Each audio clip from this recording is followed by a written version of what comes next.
peace must be our goal and our guide. And all that we strive for as a human family, dignity and hope, progress and prosperity, depends on peace. But peace depends on us.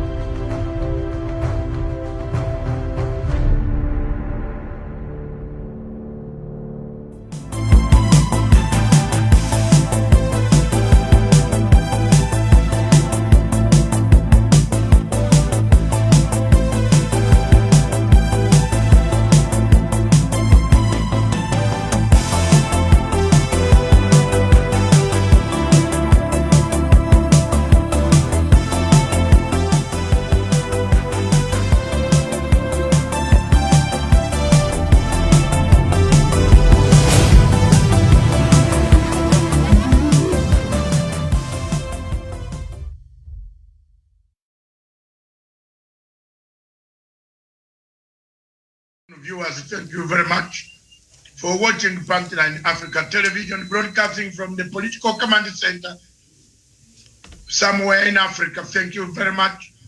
Good afternoon in the general headquarters of Punchline Africa TV. Miriam Ogutu, good afternoon. A very good afternoon to you, Dr. Matsaga, and good afternoon to our viewers. Thank you very much for following us the whole last week. And it's a pleasure for us serving Africa, serving Kenya, serving everybody in the world. Those who have used our information to go to change things in Africa, to change things in Europe, to change things in Uganda, to change things in Kenya, and the entire universe. Thank you very much. Above all, we want to thank God and all the time put God ahead of us. That God Father, thank you very much today for opening us and giving us the lifeline that we have. It is you who has the lifeline. It is you who can decide when we can go. It is you who can decide what we can do. Oh Father, thank you very much for giving us that life and that strength, the courage, the determination to speak out the truth and nothing but the truth on matters that affect Africa, especially the Kenyan issues, as Miriam will bring it to the fore.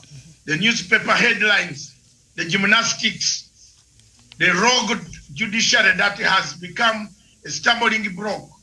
Institution is fighting from the rooftop. These are all ingredients of a bad governance, of a disintegrating state. The state should not disintegrate because the judiciary takes over. Those are our topics today. One of those for Kenya. And we shall follow up with Zimbabwe. The same case of judiciary becoming rogue in Zimbabwe was dismantled. Luckily enough, Zimbabwe constitution allows the president to take judges to task, to check their telephones, to take their laptops.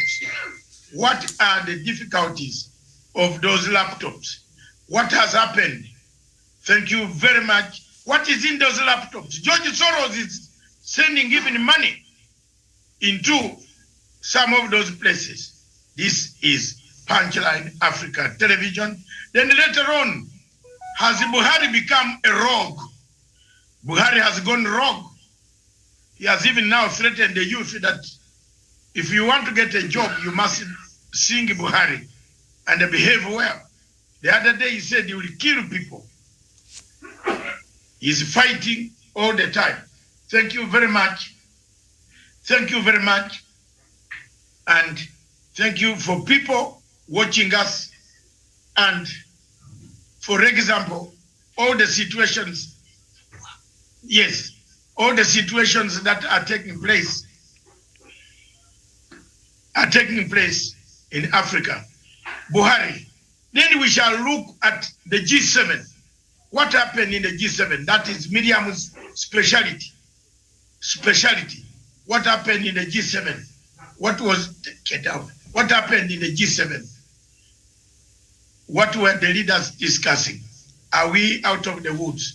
Who is going to give us the remaining money? What are the effects for the COVID-19 if the drugs are given free, are governments in Africa going to eat the money instead, and as they get the grants and the free drugs? Miriam, you'll cop up. Then let me finish by introducing the guests. We have Samuel, our special assignment editor, today with us. Good afternoon, Samuel. Good afternoon, Dr. David Masanga, Miriam Magutu, Javan Karanja, and my good friend Douglas Krimi, and of course everyone who is tuning in watching this program this afternoon. Glad to join you. Thank you very much, Tawish. Then we have Douglas Krimi. Good afternoon, Douglas. I'm told Douglas wants to become an MCA in one of the counties in Meru where you are based. We wish you good luck and we shall support you. We shall always give you all the moral, financial, and material support, and even sell our shoes to make sure that 2 pairs of shoes. In fact, I have like 50 pairs of shoes. If you can sell 30, some of them have not been misused. You can get the money. So I will send some of these items to you for sale to show how committed I am, my son. Thank you, Douglas. Can you test the microphone?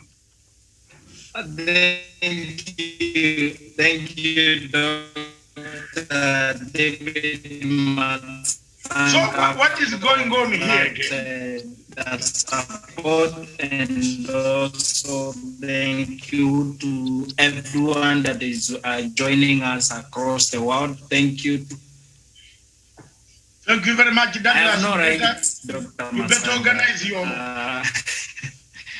I have no rights here. And also, thank you, Javan Karanja, Senator Wish.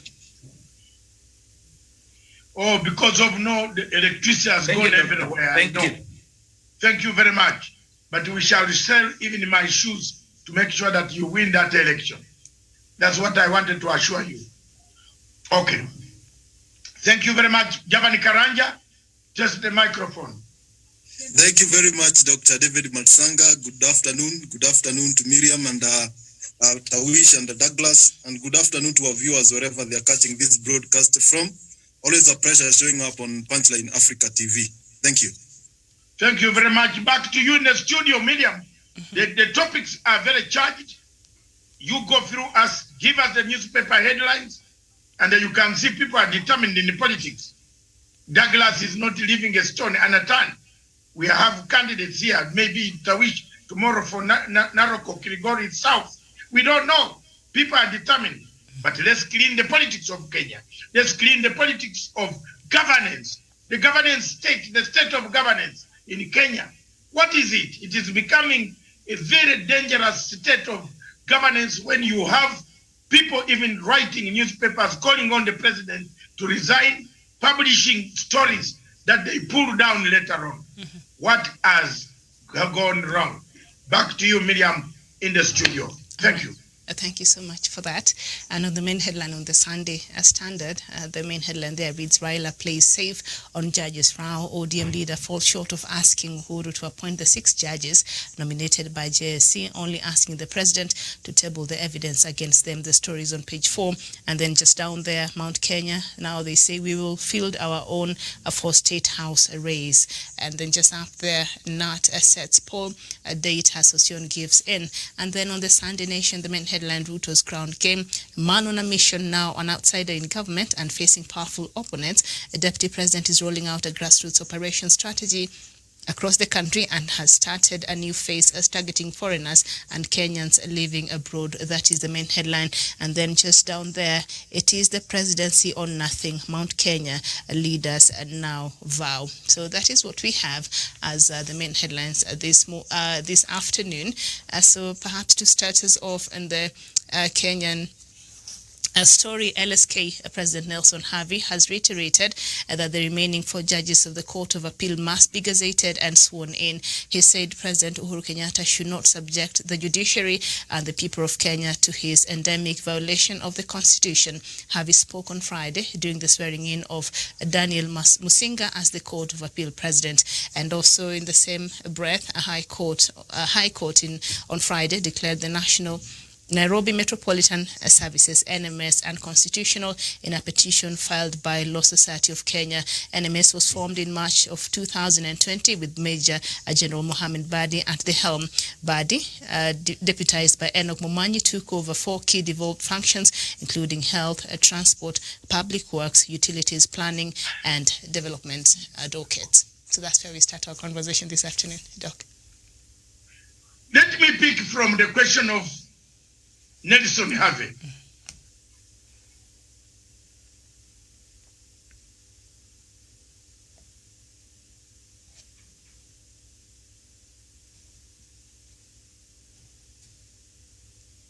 Okay.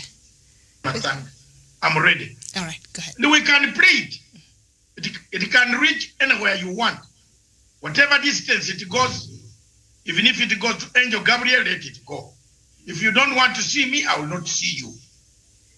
Nelson Harvey was not elected by LSK to turn LSK into primitive activism. There is activism of Omutata. I don't know, others will call it vexatious activism. Others will call it bright activism. But there is a primitive activism, medium, which is taking place in Kenya. LSK chairman, as a president, you are both a safeguard between the government, the judiciary, and the people. You are not part of the fourth estate. There are 4 estates of governance: the executive, judiciary, parliament, and the 4th estate, where Karanja, Tawish, Miriam, myself, and Douglas, we belong. The 4th estate. LSK is not any estate anywhere. It's not stated even in the world. We don't know you. We only know you as Law Society of United Kingdom. But Law Society of United Kingdom does voluntary work. It comes to say, if you have a case and you don't have the money, we can take that case pro bono for you. The LSK in Kenya does work for how deep your pocket is. Who is paying LSK in Kenya? Who is paying Harvey? How many members of LSK are aware of Mr. Harvey's budget? Who pays Harvey to file cases that cost 4 million shillings? Are these reflected in the accounts of LSK? So if LSK was filing a case for 4 million shillings, how many cases has LSK filed? Who is paying for Harvey to be able to be in court throughout? Is it Harvey himself? Or the money is coming from somewhere, giving Harvey money to go and make an application? Miriam, for the sake of the viewers and yourself, you cannot go to that Milimani court and make a no lawyer in this country can charge you less than 4 million shillings. I'm telling you.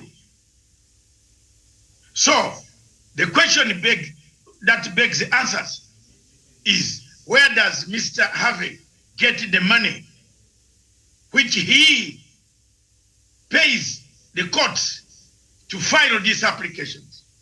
Is the money coming from where? Is it from LSK account? If so, has the Council of Lawyers, who are the board of governors of LSK, sanctioned that money? How many of the LSK body members authorized Mr. Harvey to go and file these cases? That is one aspect of life, which we call primitive activism that can derail and cause chaos in this country. Okay, for LSK to go and tell President Uhuru Kenyatta or to tell the public that Uhuru Kenyatta should not subject the court. Uhuru Kenyatta, I am wondering, as a man who has read books better than Mr. Harvey, because Harvey has got one simple degree of LLB from Nairobi University and the very one from Congo Kinshasa University, I don't know, Kivu or Bukavu. I don't know which university he read. But if someone who has read books, I could read Article 166, Miriam, which everybody, you know, even the former Chief Justice, all of them, nobody, even the Justice, the Chief Justice lady, the one we just cheered here, she can't tell us why the framers of the Constitution put Article 166 2C for what? Let the lady Chief Justice now, because very soon breaks will go off. We don't mind. We are the Uhuru was elected. Uhuru was elected by 50 million people. Or let's say 19 million adults. Chief Justice is selected by 12 people. Am I wrong? Tawish, look for the number. Look for the number of JSC. How many?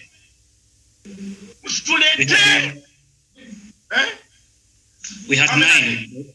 The 9 million. Mustulete. Wacha niseme mustulete. Don't threaten Uhuru, who was elected. Don't threaten Uhuru. You are selected by 9 people. 9 versus 50 million. Uhuru represents 50 million people. Therefore, he makes decisions regarding to the volume of people that he represents. If Uhuru is not speaking, see some of us who know how a conflict comes and how a conflict is starting, we are speaking. We are beginning to speak now. So that when the conflict comes, we tell you, we told you. We are leaving this thing to go, medium, to generate into a crisis. Raila is standing on the balancing act. Instead of falling in, Raila should fall in, not on the fence. This thing is going bad. And I have to be honest. His Excellency, the Right Honorable Prime Minister, must stand with his brother, the President, because all these things are coming because of the handshake that the President and the Prime Minister shook hands. If that handshake had not been there, this country would be in fire in hell. If that handshake had not been there, that thief called Ruto would not be demanding to almost destroy Uhuru, would not be destroying Uhuru, would not be campaigning in Kiamba against Uhuru. I am talking the truth. I am not bothered.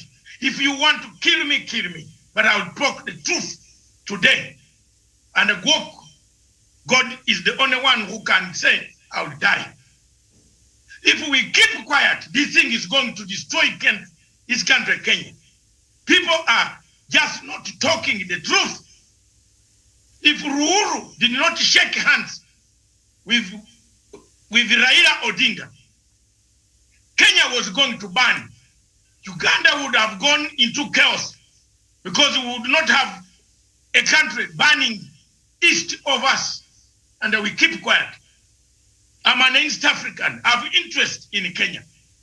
You can go to hell. Go to hell if you tell me I should not talk about Kenya. Then you allow an American ambassador to talk about Kenya. Who is more related to Kenya? Masanga or an American ambassador? I'm now talking the truth. The problem that Uhuru is facing in the whole entire governance is because he took a stand to shake hands with Raila Amolo Odinga.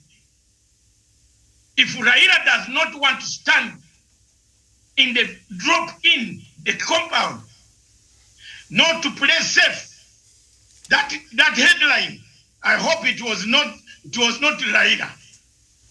He can't play safe. He has to play in with the brother. The brother is suffering. Ruto is damaging the brother because Ruto did not want the handshake. Ruto is damaging the brother because the handshake is bringing, let me speak Ugandan English, bringing, even Museveni speaks and the people listen. It's bringing peace. Ruto does not want peace. That is the truth. The chapter closes on Tuesday. And he thinks Karim Khan was a lawyer.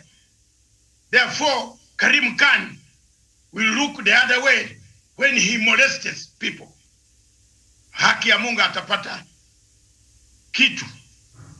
So I'm talking the truth that in Kenya, the judges are against Uhuru Kenyatta. Why? They are against Uhuru Kenyatta because it is the same BBI. You know why a judge can stand?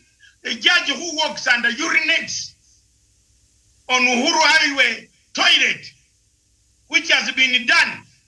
Karanja, nimwambie nyenye, mniambie ya haki. Go to Uhuru Highway on Kenyatta Avenue. A judge lives in Mulimani, starts walking and he wants to do shopping. You see the pavement, and you go. You are a judge, simple-minded, unless you have. Do you know what you have in your head? Stupid, primitive activism. How do you go to make a ruling that NMS is illegal, and you give it to Harvey? When you urinate in the toilets that NMS has brought, when you are shopping and you have no other toilet to run, you think judges live in heaven?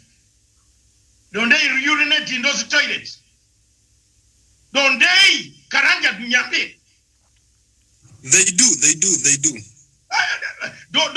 Don't these judges see the cleanliness of the city? They see, but they want to act. They want to praise their master. Do you know what they want? They want to bring back corrupt governor. Cases come to court. Share the money with advocates. Mlikuwa mnajua hiyo? Mlikuwa mnajua hiyo? Mutunga said that Lumpen, called Mutunga. Lumpen Prote, my friend. Lumpen called Mutunga that he is educated. Educated where? How do you, he said, he told us, Mutunga was telling the whole nation that some judges have money banked on their women's wives' accounts. Can Mutunga now name the judges whose accounts? If not any of this, I swear you will find Mchelule.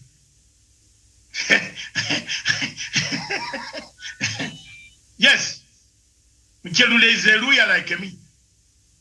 One day I found him in Mayfair, and I told him, Baba, but everybody says you are very corrupt. We lawyers we work hard, bwana. Watu wanasema huko unang'oa kila kitu, hata wabibi unang'oa kila kitu. Bwana. No, Matanga.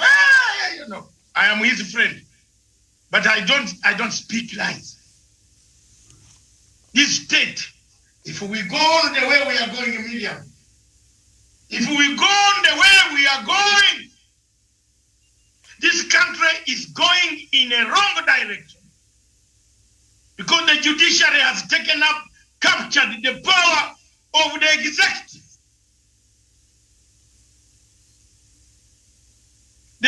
I repeat, the country is going in a wrong direction because the judiciary is capturing slowly, primitive activism is capturing the executive powers. When we reach that equinoxes, am I right, Mr. Where the sun meets the when the sun meets the moon, or the moon meets, or the sun meets Earth, is called equinoxes. Am I correct, Miriam? I'm not English. Tell me, what is it called in Tawish? A total day of darkness. It's not eclipse.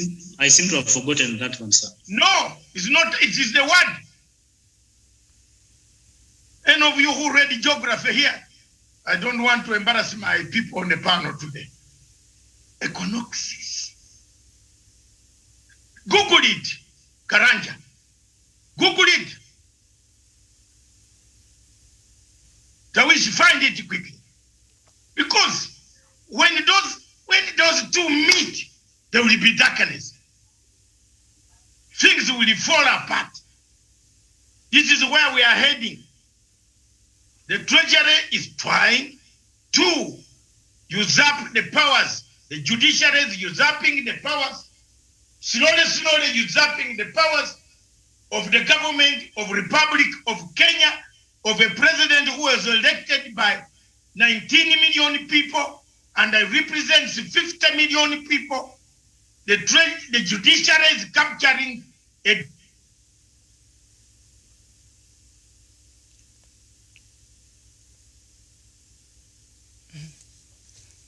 seem to have suffered a bit of a technical hitch there from Doctor's side. Doctor, can you hear me?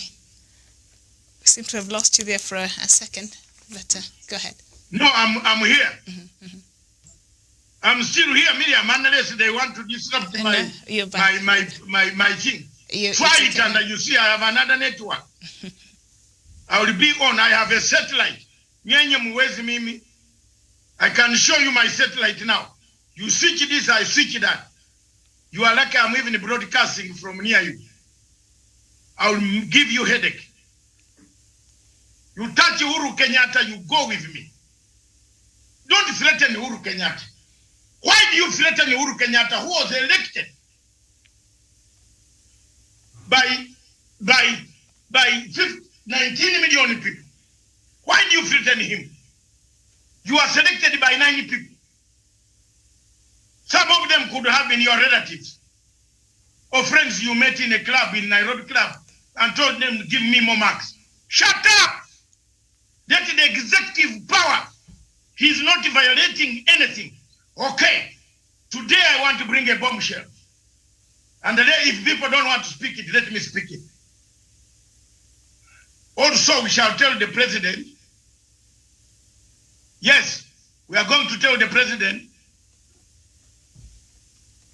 You want to hear it, Miriam? Dissolve the parliament. 20. And put BBI. We elect a new parliament with BBI, isn't it? So you are 20 namna hivyo. Tuende. You think you are the only people who have strategy. We also have strategy. You are not going to threaten Uhuru Kenyatta. Dissolve the parliament and the senate. Wacha watu wenye wanapiga kelele. Tuone wale watarudi. Sai, you are not going to dissolve the president. Because the president has nothing to do with the impeachment, has nothing to do with the court order. How do you blame the president? Ruto blames the president that he had something to do with the court order that it keep constitutionalism. Which constitution has Ruto kept? Which constitution does that madman kept? Which one? Has he declared his wealth? Has he? Miriam, niambie. Akuje. Au sitishe watu. anatishatisha watu sana. Tunakujua now, this time we know how you handle other people. What are prepared for you, man. Eh? Has Ruto ever honored the Constitution? Where?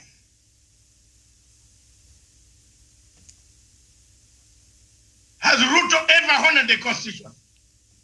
When the president said we need to be auditing, lifestyle audit, who was the first man to oppose? Murkomen. The second man to refuse was his surrogate. I don't know who commands who.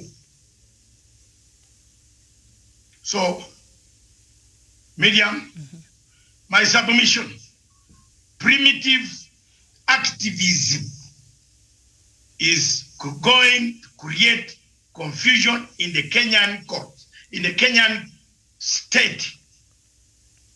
The government, the executive is being captured slowly by the judiciary through applications made by Mr. Nelson Harvey.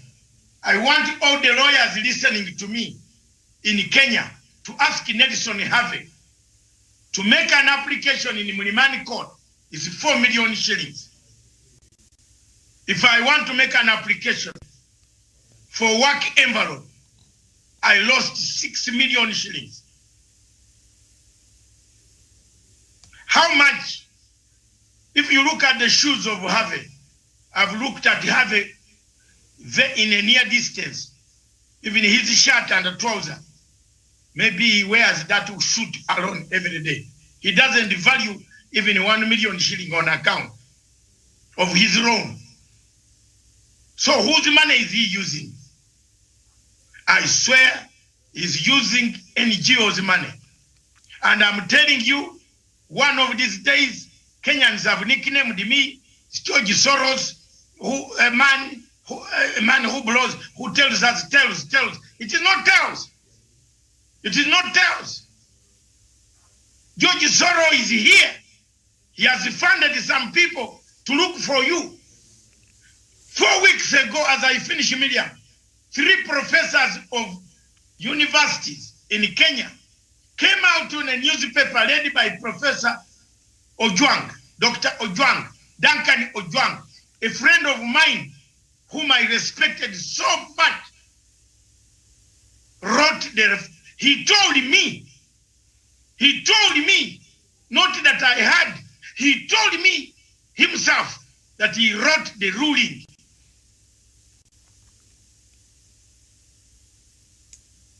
If Ojwang says Matanga is talking lies, let's go to court.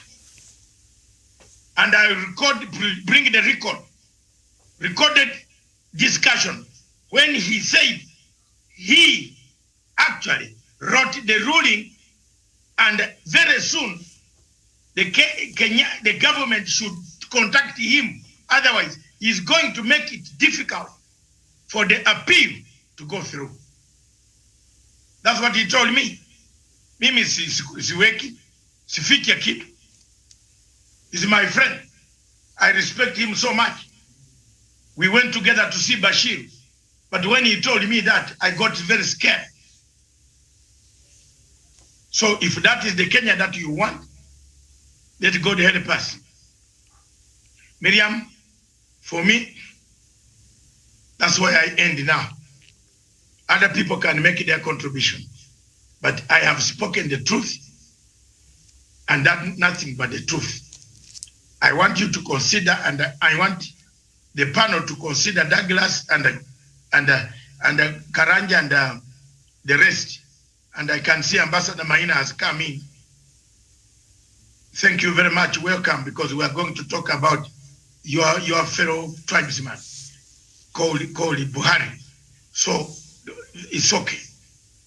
Now, I want to tell you, Miriam, I want people to know it's very easy for the president today of Kenya to wake up and say he has dissolved the parliament.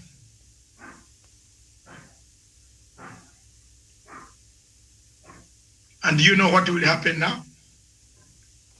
Can you tell me what will follow? He's not dissolving it himself. He's dissolving. Maraga did not say dissolve the presidency. He said dissolve the parliament. Is that the order that they want the president to do? He can't do it. And there's no dissolving his presidency. He will remain governing without a parliament, put a date for elections. Isn't it, Tawish? And we put also a BBI to be put on that date. As you vote, you also vote on BBI. How many people will refuse to vote for BBI? And once they vote, it goes to 2022 elections. Some people will not stand. There are so many technical ways, but the president has been cool, quiet, preserved. In fact, you are lucky in Kenya, you have a very good president. You have a very good president. And I want to thank all of you, for having a very good president. Thank you very much. Over to you, Miriam. Let me have my coffee. All right. Thank you so much. Samuel Tawish, your comments on the recent judicial rulings especially. Come up again, Miriam, please. Your opinion based on what Doc has said there, especially the recent rulings on Friday. We saw a court saying NMS is unconstitutional, and before that, another ruling. So your take on that? Thank you so much, Miriam, for this opportunity, and indeed everyone who is joined in this program this afternoon. I think, Miriam, generally looking into the Kenyan judiciary today, it looks like the judiciary is actually captured. And I think Dr. Masanga has been laying this clear over and over again, only that maybe most Kenyans would want to live in denial.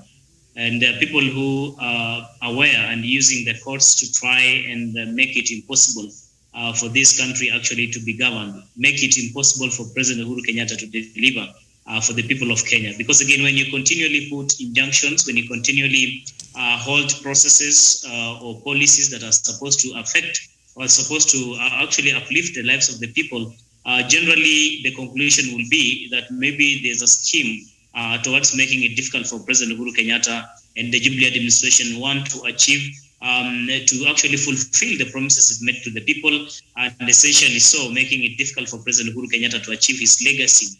I think that is a very bad precedent the judiciary of Kenya is setting, because again they have fashioned this pattern of fighting the executive, fighting President Uhuru Kenyatta directly every other time. And I think by and large, this is something that needs to be stopped. Now with the coming in of the new Chief Justice, Martha Koome, we hope that maybe the trend that was there initially, the trend that had been set by the former Chief Justices, especially from the 2010 Constitution, those who came into place after the new dispensation, of course, Willie Mutunga and Dr. David Maraga, that she's not going to actually to take the same cue of those retired judges, because again, that kind of thought has brought us a lot of problems, has brought us a lot of embarrassments and humiliation as a country. So I would want to see Martha Koome as a person who really promised to bring sweeping changes to the judiciary, in that if the president really feels like there's a problem or something needs to be fixed at the judiciary, the Chief Justice should be the first person, should be at the forefront to come and support such kind of calls. Because again, you've seen the kind of open confrontation that the new Chief Justice is trying to take, and I think that is very unfortunate. We do not want to see such kind of things. I remember even during her interview, she did promise that mine is going to be a more consultative kind of leadership, and being one arm of government, which is so critical, the judiciary cannot live on its own. It has to rely on the executive. It has to rely on a consultation between the three arms of government for it also to deliver services. But when we see the kind of tussle, the kind of push and pull that we are witnessing today, it is not a healthy kind of confrontation, Miriam, and I can tell you, if we cannot have these people sit down and see how they can dialogue, how we can approach this matter with diplomacy without the kind of confrontation. And I think that is the word, the open confrontation that we are seeing these individuals and these institutions engaging each other are not healthy for dispensing services to the people of Kenya. And I think that is what needs to be changed, Miriam must admit. Okay, thank you so much. Douglas Kirimi. Miriam, for the umpteenth time, we need to be able to, like a country, realize that the judiciary cannot be able to continue pre-existing the people of Kenya and things that benefit the people of Kenya. Judiciary in Kenya at this moment, Miriam, has derived on judicial activism that does not benefit the people of Kenya. It continues benefiting despots in other foreign capitals like George Soros, and there is millions here in Nairobi, Miriam. We cannot have a country that is run by judicial activism. And Miriam, when you look at what is happening at NMS, why declare NMS unconstitutional? And Miriam, I've asked a very valid question.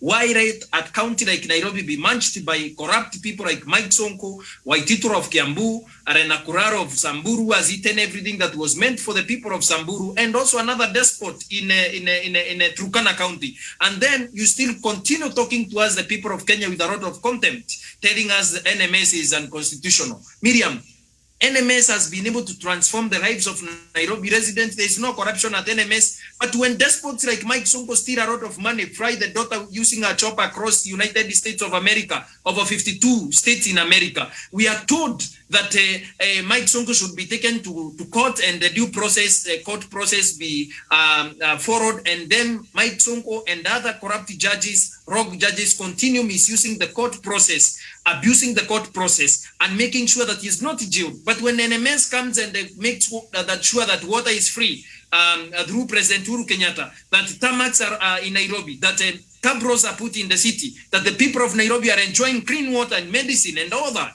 we are told it is unconstitutional. But when Mike Sonko steals billions of shillings from Nairobi City County coffers, we are not told it is unconstitutional for Mike Sonko to steal from Nairobi City County.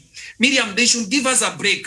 If they cannot work, that is an industry service meant for the people of Kenya, not to curtail the very progress of the people of Kenya. I will continue speaking against such inconsistencies from our judiciary. Judiciary was not meant to be a yoke on the very necks of the people of Kenya. Judiciary is meant to work for the aspirations and the ideals of the people of Kenya. And we want services, Miriam. As they continue massaging the egos of these corrupt leaders across the nation and also playing hide and seek between these courts, the people of Kenya continue suffering. People of Kenya continue suffering without medicine and drugs. But when NMS comes into town to make sure that the people of Kenya, especially in the capital city of Nairobi, do not suffer, we are told NMS is unconstitutional. We can also, as the people of Kenya, declare judiciary unconstitutional, because everything in this country, including breathing, they can declare my breathing oxygen. They can declare it unconstitutional. Miriam, it is very sad to comment on these things on judiciary. There are few elements who are good at judiciary, but this judiciary drives 100% for over 10 years now on judicial activism that should be clawed back. They should be checked, because judiciary in Kenya is a judiciary that keeps checking on everyone, but not on itself. I submit. Okay, thank you so much, Jevan Karanja. Thank you. Yeah, thank you very much, Miriam, for this conversation that you're having this good afternoon, and mostly on the matters that are so close to our hearts as Kenyans, and that is the judiciary that we have, and the kind of pull and push that we are seeing between the judiciary, the executive, and the legislative arm of the government.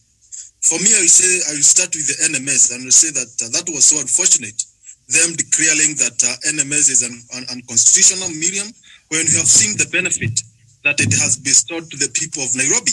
The roads are being done. When you go to these slums area, Miriam, dwellings, you'll see that the guys have clean water.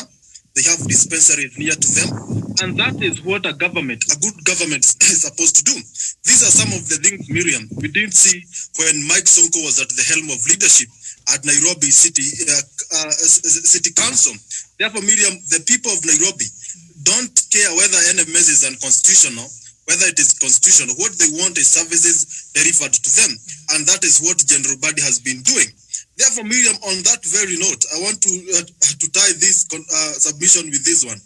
Mike Sonko was accused of being corrupt to a point where he was impeached. We have not seen our courts accelerating or amplifying the fight against corruption to ensure that these guys, the governors, the likes of Waititu, are taken to prison, Miriam. The kind of reluctance we have seen with the judiciary when it comes to the fight against corruption. And we know for a fact that corruption is a monster. Corruption is a dangerous phenomena that has denied the people of Kenya the success that we need, the prosperity that we aspire as a nation. Therefore, if the same energy they are using to give court orders to stop policies by His Excellency the President, Miriam, is directed towards the fight against corruption, Miriam, then we might be heading to a very successful terrain as a country, because if we eliminate corruption from the Kenyans, from this country, Miriam, from leadership, Miriam, this country will grow, this country will flourish, this country will have a new phase, Miriam.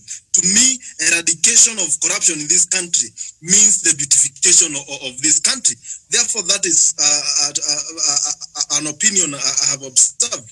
Also, the judiciary and the likes of Nelson Harvey and the other judicial activists that we are seeing emerging now, where were they before President Uhuru Kenyatta was in office? Where were they in the first term of President Uhuru Kenyatta? After handshake, Miriam, that is when you have seen the likes of Nelson Harvey coming into play. I know he was still a lawyer and he could have filed these cases even in his own personal capacity. Now he is doing it in the capacity of the LSK president.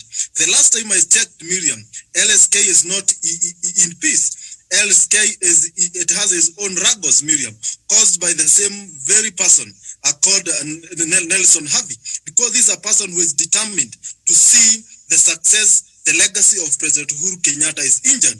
We know who Nelson Harvey speaks for. The kind of rhetoric that comes from his double-sided mouth, Miriam, it's all the rhetoric that we have been collecting from a wing of Jubilee called Tanga Tanga, Miriam. Therefore, on that very note, he is not a clean person. He is not the best person to do this kind of activism at this juncture. We need other guys. We have seen Okia Omtata doing these things, Miriam, without causing a lot of drama or a lot of public outcry, like what Nelson Harvey is doing, Miriam. And to the letters being written by our former Chief Justices, Miriam, it's unfortunate that when some of them were at the helm of judiciary, they didn't work to ensure that we have a cordial relationship between the executive and the judiciary. Now they are coming up with the letters, Miriam. I wish them all the best, because they are on retirement, Miriam, and I don't think that when you are in retirement, you can be just waking up one day.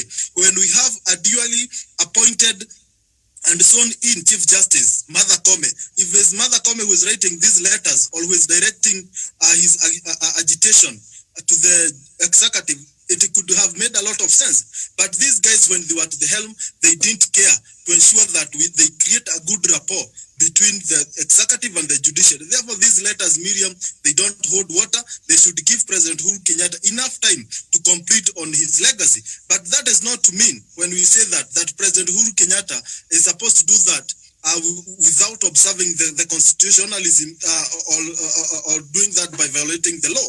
He needs also to abide by the law. I'm not saying that he has broken any law, but he should also follow the constitution, because all these allegations they have making, they have not shown clearly where President Uhuru Kenyatta has subverted the will of the people or the constitution, Miriam. These are just empty claims, and as Dr. Masanga has been saying, Miriam, time is vindicating him that George Soros and other external forces are working tirelessly to ensure that they bring a kind of a regime change in this country.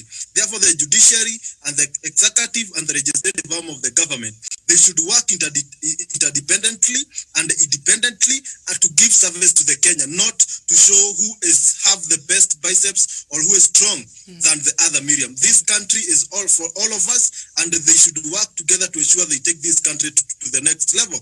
And on the 6 judges, Miriam, if President Uhuru Kenyatta have seen that they are not fit to hold office, Miriam, I know, and this one I agree with the former Prime Minister, he should also, these things should be brought into public so that we can see what these judges have done. And Miriam, if it has injured on their reputation, Miriam, they should step aside, and they are not even legal to hold any office. It is unconstitutional for them to continue working at High Court when they have been accused of such gross misconduct accusation that can even cause them to be in prison, Miriam. Thank you. Okay. Thank you so much. I'll skip Ambassador Maina because we shall come back to the African topics, but I'll go to Professor Jared Onyari. No, let him speak about Kenya. Usually he prefers not to. Yeah, no, Miriam, don't exclude him. Okay. Let him speak about Kenya. He has properties in Kenya. Now you want to hide that he doesn't have. Doesn't he pay tax in Kenya? Property. Thank you, Do you know Miriam, how many properties he has? for giving me this opportunity to talk about Kenya. He built it through his sweat. Okay. So he is entitled to speak about Kenya. Thank you, Maina. All right. Thank you, Miriam. First of all, I want to congratulate Kenyan because you guys are trying to do your best to at least to keep the democracy running. And for me, if you ask my idea, the time I spent in Nairobi, I can advise the president that not even agree any governor of Nairobi County to be elected because it's just a political waste of time. We need people who have to work like this general. I've been there before this general and been there when he's in power. When you see after 1 year, the job he has done in Nairobi, I will congratulate him. Because people, they say you don't know the value of what you have until you lose it. And we are wasting a lot of our energy in Africa here, just condemning or doing whatever. But when you see that, you see the office now, this governor is not a political office. Look at the kind of job he's doing for the regular citizen. Sometimes politicians are wasting a lot of their energy. Meanwhile, the citizens are waiting. They need this basic at least to survive, but they waste all their energy to criticize, to waste time. I was discussing last time with my brother, Dr. Matsanga. I tell him sometime we need to have a president rugged like our late John Pombe Magufuli. Sometimes you need to crush people. Don't even follow this constitution. It's hindering a lot of development. You need to be very tough. You see, politics has bring even useless people on the table that they don't have nothing to offer, only talking and hindering development. Believe me, Dr. Matsanga, I am an African. All right. Sometimes we can say that the top president like President Kagame or President Magufuli, all people are criticizing. But when we go to the basic, we find out Africa needs this kind of people, Dr. Matsanga. Because our fellow citizens are suffering, they need the basic. And this basic, some people are squandering this money for their own goods. And they are coming to the TV, they have working with NGO, creating some association, block here, judges. We don't need that in Africa. We need a tough president. If we put a project, you don't execute the project, we bring you public. We don't need you. We cancel you. That is the things President Uhuru need to do now. Sometimes you need to hit very hard in order things to work in Africa. Too much democracy is not for us, Dr. Matsanga. We can't have democracy in another area. People are dying without water. What democracy are you talking about, Dr. Matsanga? We don't have democracy. We talk about democracy in another area. We don't even have light. People don't have even access to the basic healthcare. But some people are having billions and they are squandering for their own good. And you are talking democracy. Where is the democracy there, Dr. Matsanga? We need people like John Pombe Magufuli. If you play, we put you live. We crush you. You have to fix the country. Because our Africa need to be fixed now. Africa need to be fixed. There is no democracy for us is too early. It's too early. I never see a French president talking about hospital or roads because those things has been there. That's why they talk about democracy. You know, even excess democracy, look at what is bringing even for them, European who has created democracy. Someone go out his way to slap the president. Look at those kind of nonsense of democracy happening. We don't need that. We need people who have to work, come together. If there is an agenda to develop the country, you have to follow the president's agenda. But if we waste our time criticizing, wasting time, judges, groups here, the president needs to take a very tough decision. Me, I am from Chad. Sometimes you can't fix things by democracy, Dr. Matsanga. You need to fix it by hitting very hard. And it's work. Believe me. Thank you, Miriam. All right, Ambassador Maina Gada. Thank you. Thank you very much. Miriam, before Ambassador goes, thank you very much, my brother. I am now, I have been to your office there before. I can see the background. I am very enlightened for you to support me on this mission of Nairobi City, Nairobi County. How do you bring a fish back? How can a judge No, I will say, do even this. Yes. I will do the special video for this Nairobi because this general has done You a pay lot under the taxes here. leadership of. You pay taxes here and you walk in mud. The general has come and cleaned the city. Then a court with primitive activism. That President Uhuru Kenyatta borrowed a leaf from Munagagwa. Last week they wanted to finish. They bring that nonsense nyoko huko. Crushed! Crushed! Crushed! Let them go and sing. We need to call him Magufuli. He need to be a bulldozer in Africa. Yes. Some people need to go to Zambezi River. Yeah. Crushed. Look at Zimbabwe. Four judges wanted to wrestle the president. The president said, you wrestle the president. When you have money being filed from New York, being sent on your account, let's intercept these judges. Some of them have money. In fact, evidence is there. And they are harassing everybody. Mzee Uhuru Kenyatta, mzee. Hii madaraka yetu inaenda. Miriam, I submit. I know Dr. Nyari is in the field somewhere. Let's give him a chance. All right. He seems to be taking a nature walk there. Professor, good afternoon. Thank you so much, Miriam. I am in Rongonont. I came with the young people to come and go around the creator and appreciate nature. I've just come from on top of the mountain. I'm just now relaxing down here. And I wanted to give my comment on the discussion we are having. I want to disassociate myself with the sentiments which have been given by my fellow panelists. You know, the 2010 Constitution for Kenya is a monster, Miriam. And I can tell you for free, Article 10 of the Kenyan Constitution, which talks about public participation. Any madman who will find himself or herself to court, and you say this decision has been taken, there was no public participation, Miriam, I can tell you, no matter what kind of work you have done good, like the one which has been done by the general, I can agree there's work which has been done. But the element that there was no public participation, which is in our constitution, and I don't know what we are going to do.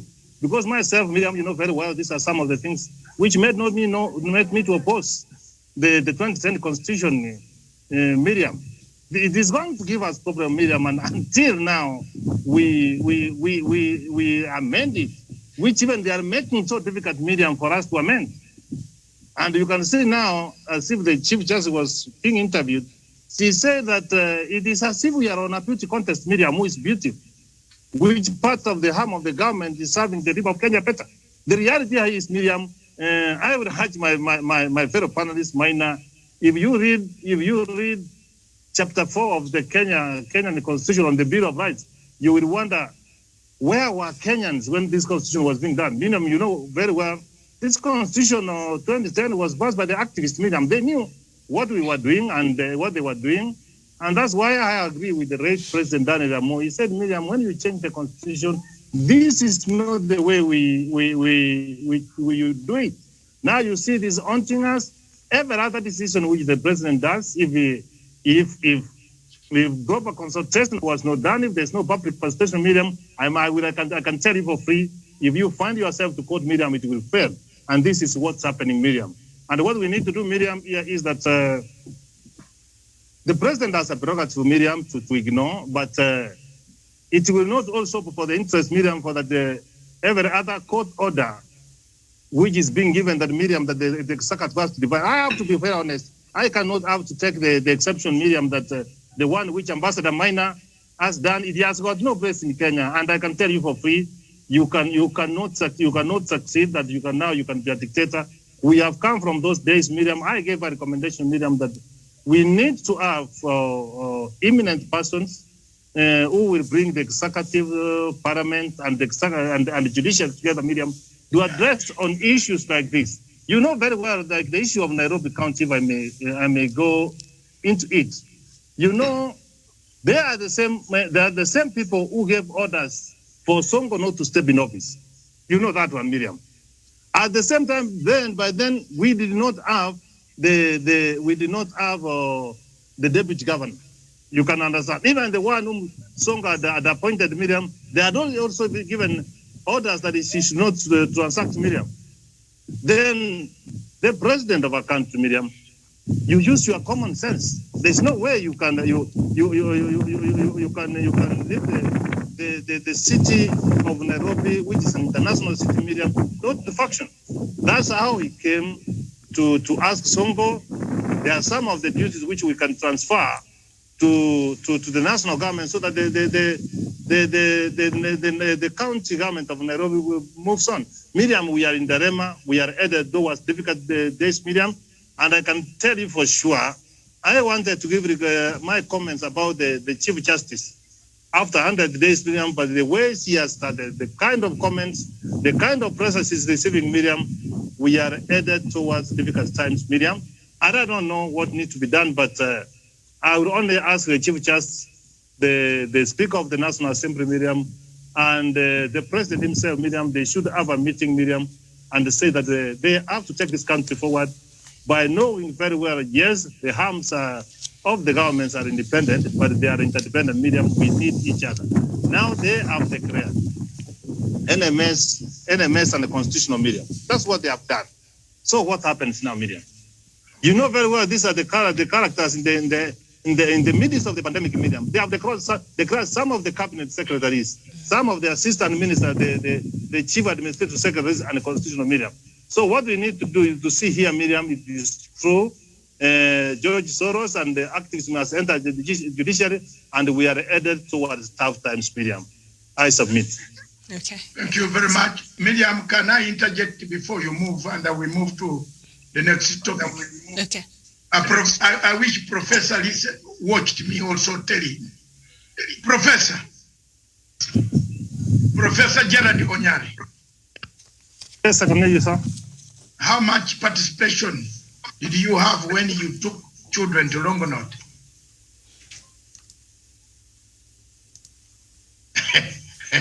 Today you took your children, were they only your children or children of clubs?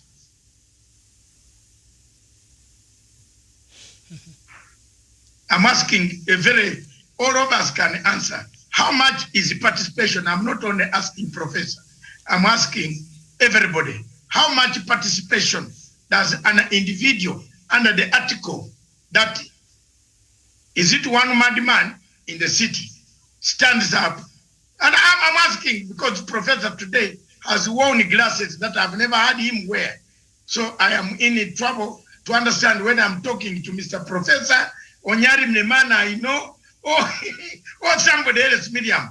How a madman wakes up and goes to court and says, I was not insulted, but he's already mad by the act of mental act. He's mad, he's supposed to be in Mathare or Enebutabika, which is in my country. So I defend. Maina did not say, let's have dictatorship in Kenya. Maina said, he loves the type of Magufuli style of doing things. That is all what we are saying. You came up, you condemned us, you disagreed with us at first, but later on you came on our side.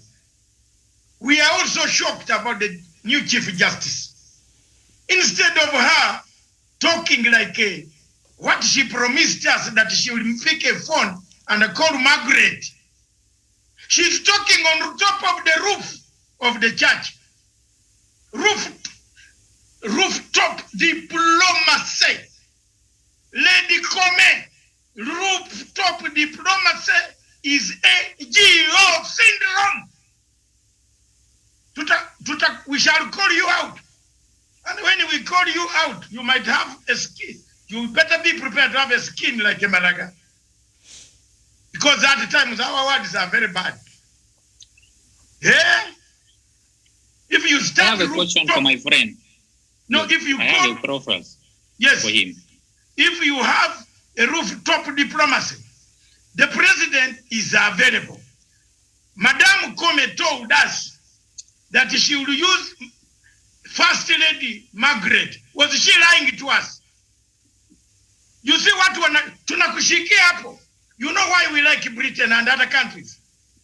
If you say a different one, by now somebody in Britain would have called for your resignation. And then you go. Because you have lied. You told us that you were going to talk to Margaret to soften the heart of the president. Now you are going in a public rally, being incited by Nelson Harvey, to please Nelson Harvey, and you also announced through words public provocation to the president. Please, what I can say here, let Madame Lady Kome cool down, listen to people's comments, and then go and seek a meeting. That meeting will be the best meeting. The day Kenyans will hear the Chief Justice is meeting, Speaker of National Assembly, Speaker of Senate, President, they are meeting. If you want an arbitrator, if somebody will chair that meeting, the four arms, the three arms can now quietly choose a person who is not going to reveal what was discussed in the meeting. But they come out with a decision on how to run a country. Otherwise, this country, you can't stick on the judges. You can't override Article 166 2C. That gives the president the authority to look into the high character, moral character of a man. Onyari, never, I will not admit. They can rule against Uhuru Kenyatta, but me, who spent my money, which I got for cleaning toilets from Bazungu, I will not agree.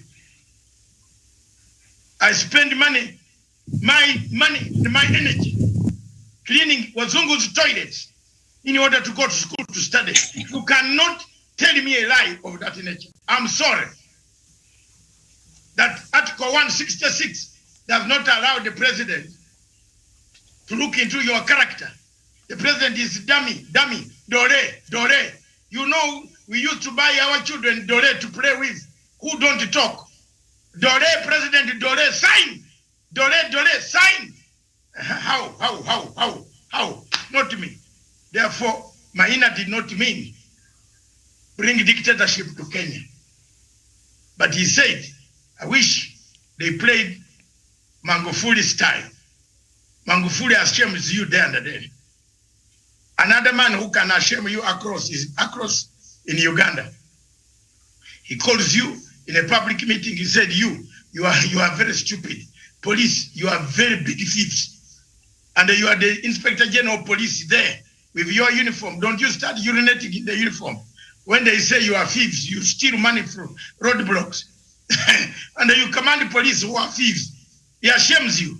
Tomorrow when you go back to the office, Haki ya Mungu, you can arrest all the policemen that take money. So it is those type of push action, Prof, which we are trying to call, but we are not saying bring dictatorship in Kenya. No, please, your Kenya. I have a question for my friend, Professor. Yeah, take him on. He's there. He's in Ilongo, not on a mountain. Professor, before the volcano comes. My question to you, you see, you already take the spirit of white people who has colonized you to give you constitution that you follow it and you think for you nothing is possible. That's the difficulty you have, Professor. There is some country in this earth, there is some country in this world, they are the one of the best country, like United Arab Emirates. They don't have the democracy you have. Their population, they are one of the happiest population. The development is going because they did not adapt the system you put, because they don't have a lot of hindrance.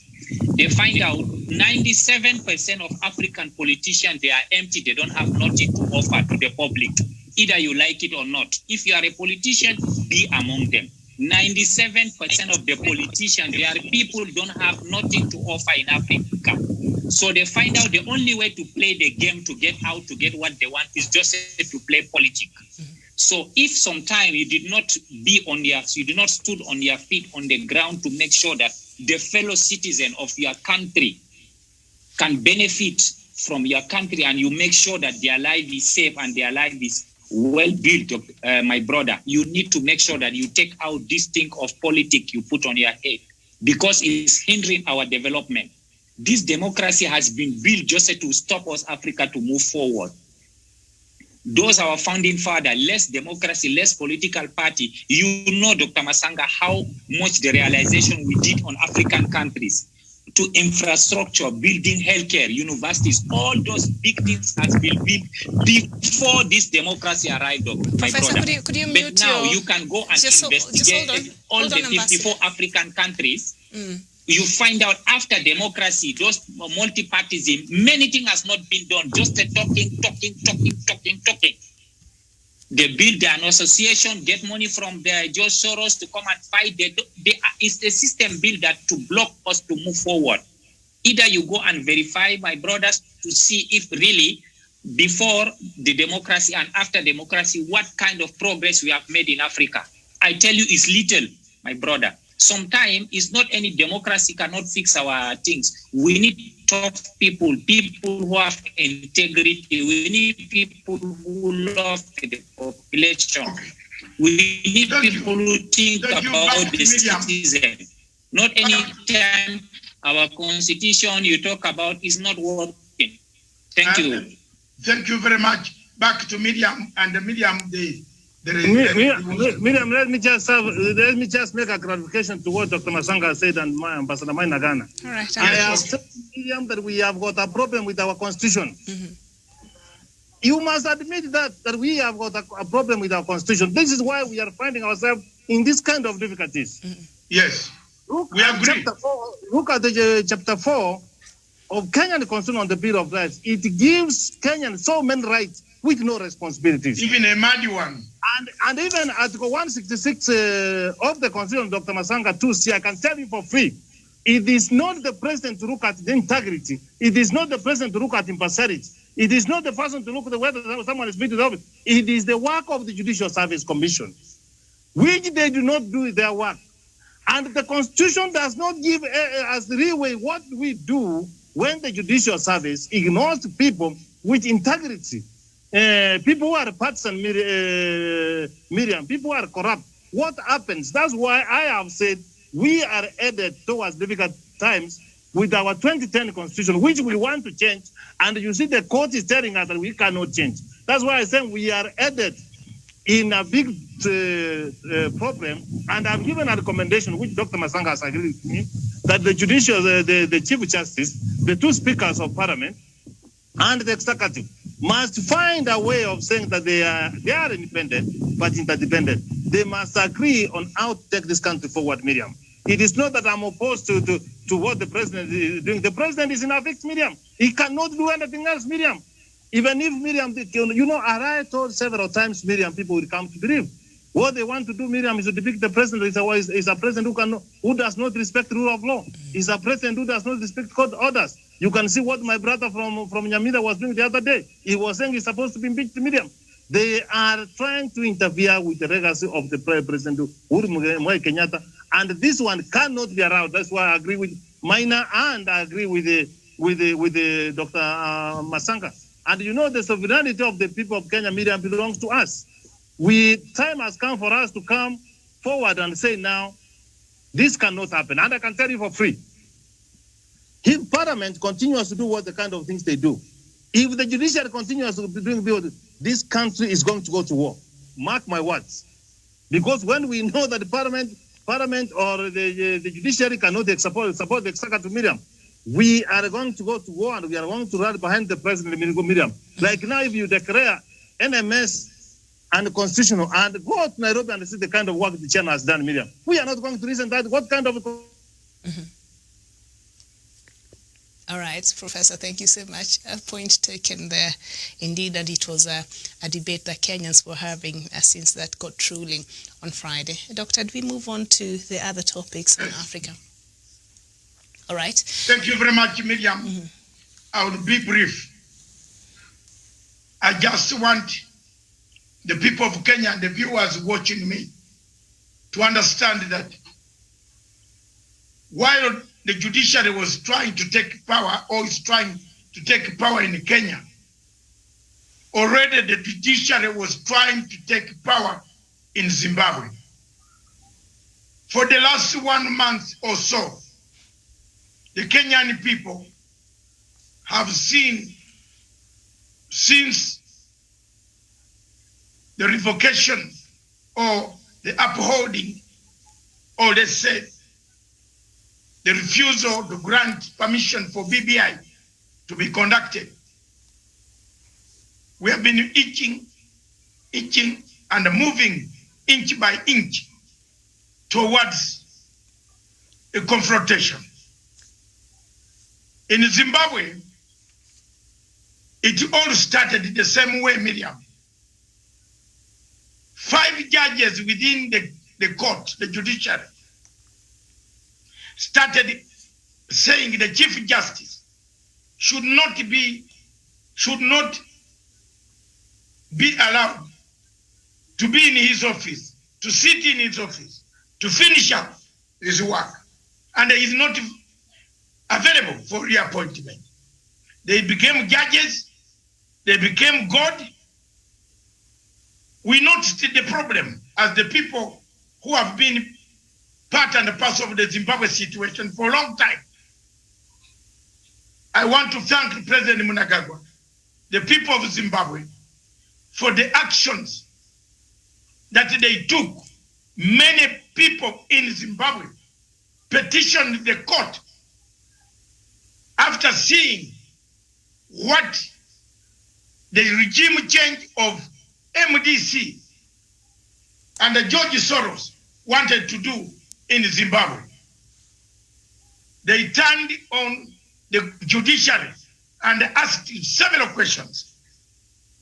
Who is sponsoring them?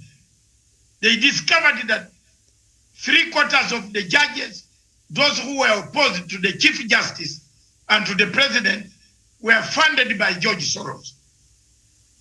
The American ambassador in Zimbabwe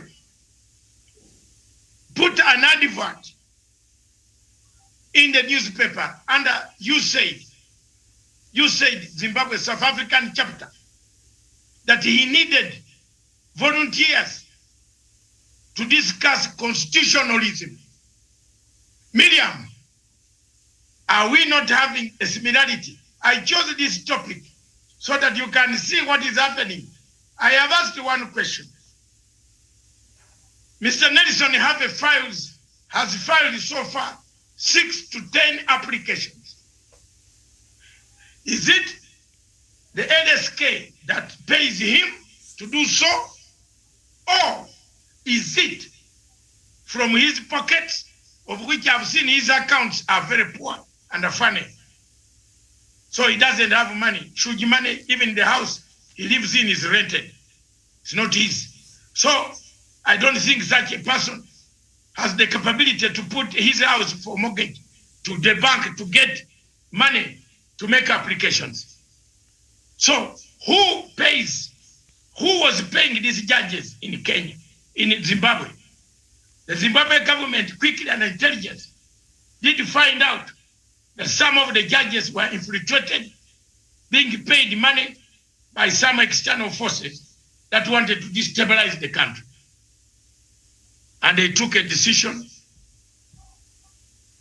What happened was a security operation, which I will tell you offline. And what they discovered, Miriam, which I can just tell you now, is that there was money being flooded in, Miriam, from outside, from the same source I have been telling you, from South African Litigation Center, money being channeled into Zimbabwe, being given on telephones, even Econet. You know, there is Safaricom, M-Pesa. In Zimbabwe, we have Econet. And the bank accounts, you know, the money in Zimbabwe is very scarce for foreign exchange, foreign dollar. But some of these judges had dollars to an equivalent of 50,000, 200,000, 100,000 on account, on a foreign account. So how much salary has that been for a judge to have $100,000 in an economy of which $100,000 can build you 2 hospitals? So they took action. In a nutshell, let's not spend much time on this. Unless there are comments, we jump on the next topic, which seemed to be the eagerly awaited topic. So that is exactly what happened. They removed, the petitioner went to court, removed the case. The judges withdrew. They wrote back, apologized to the government. The rest is the government has the details, and it is that is the type of action that Gaina Maina was referring to. And today, as we speak, Tawish knows that the story is very clear. You said wanted to discuss constitutionalism in Zimbabwe. They put up a poster. So, United States aid, which again brought chaos in Kenya in 2007, 2008, United States aid and George Soros Open Society Foundation, they paid Moses Kuria to go and look for witnesses, to buy witnesses to fix Ruto for 2.2K. It is very clear. Now we are keeping quiet again. I am shocked that Ruto is busy dancing together, enjoying in nightclubs. Sorry, yeah, I think in lodges. Is it lodges? Because he likes lodges so much. Where lodge is? Do you know a lodging? Yes. Around there with Moses Kuria, who actually came to tell him, I know the people who fixed you, but if you give me money, I will fix you. I will tell them. Then after the money was given, he said it was him who fixed him. So the drama in Zimbabwe ended. Those 2 agencies, you say, and Open Society Foundation, gentlemen, lady and gentlemen, watch out. Watch out. They are now in here. That's why I brought that topic to coincide with primitive activism in the world, in Kenya.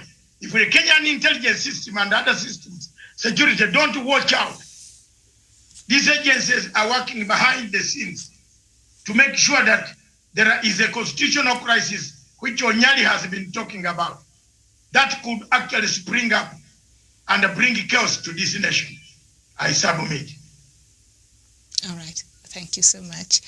I don't know if there's anybody who wants to add into that, or we just move to the next topic. Right, then we shall just go to the next topic on Nigeria. And Nigeria's President Muhammadu Buhari has admitted that he has failed to end insecurity in the country, a promise he made when he was elected in 2015. In a television address, he said the fight against Islamist militants in the north had the unintended consequence of spreading violence to other areas. Mr. Buhari extended his heartfelt condolences to families of victims.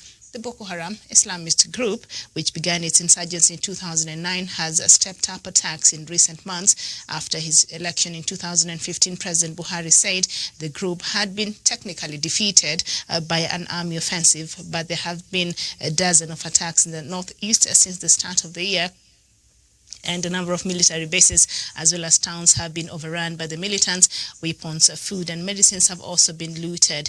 In his address marking Democracy Day on Saturday, President Buhari said the past 2 years has seen challenges that would have destroyed other nations, especially relating to our collective security as the country, referring to the attacks and kidnappings that have spread to northwest and central Nigeria. He said, unfortunately, like most conflict situations, some Nigerian criminals have taken advantage of a difficult situation. And President Buhari, they are coming out to acknowledge that he has failed to end the insecurity in Nigeria. That will start our conversation this afternoon on Nigeria. And maybe I'll start with Ambassador Maina Ghana. Yes, Miriam, thank you for having me. You know, everyone was surprised that the whole president admitted that he has failed, to protect his fellow citizen. If it's a developed country, they will ask him to resign after this speech. That's 100%. We all know that. I don't know why it did not happen in Nigeria. I don't know the Nigerian constitution.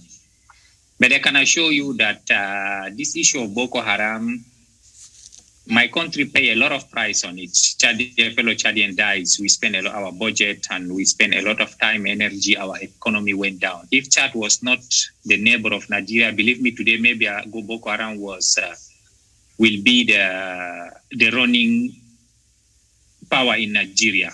But I don't understand why the President Buhari said that. This, for me, is quite unfortunate that a head of state with all the infrastructure, money, army, and everything, but he said he failed.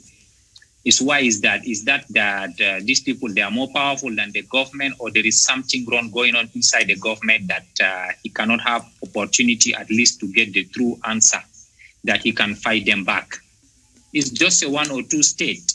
So why a president cannot control the 2 states and make sure that the population come together to fight this Boko Haram? Before, when he was campaigning, he gave Jonathan a lot of issues that he was the one behind. When he's been elected, he can wipe it in 3 months, in 90 days. So finally, we are 6 years, right? Since 2015 to 2011, we are 6 years. But things becoming worse and worse. And even now, Nigerians are really fed up. They lost their life and they don't know what to do. Did he have any plan, any agenda, or did he need the whole Africa to come together now to help him, to fight the insecurity? Because many countries are paying the price. Cameroon here, Niger is paying the price. Benin is paying the price. Chad, my country. Until Burkina, when this Boko Haram thing started, a lot of insurgency around Africa started. A lot of countries pay the price. Did he have any plan, or did he want we as Africans, we come together to give him now an agenda how to work? This is my question to the panel, Miriam. All right. Thank you so much. Ambassador Samuel Tawish, Ambassador has rightfully said there that for President Muhammadu Buhari to come out and admit that he has failed to assure Nigerians of their security in other jurisdictions. He wouldn't even be the president of that country, but he's still there promising that he will deal with the issue of insecurity. Thank you so much, Miriam, once more. And I think Ambassador Ghana Maina has brought a very important point there. And I think this is a question of moral responsibility that is very rare, or it does not even exist in the African continent. You'll hardly hear of our African leaders actually taking that moral responsibility. Because again, coming out for President Buhari to own up that he has failed to provide security for the people of Nigeria is actually one of the foundations, or one of the factors that could have led him actually even to call it a day as the president of Nigeria. But again, Miriam, it just does confirm our long-held fears and concerns and worries that President Buhari has been an absentee president for the people of Nigeria.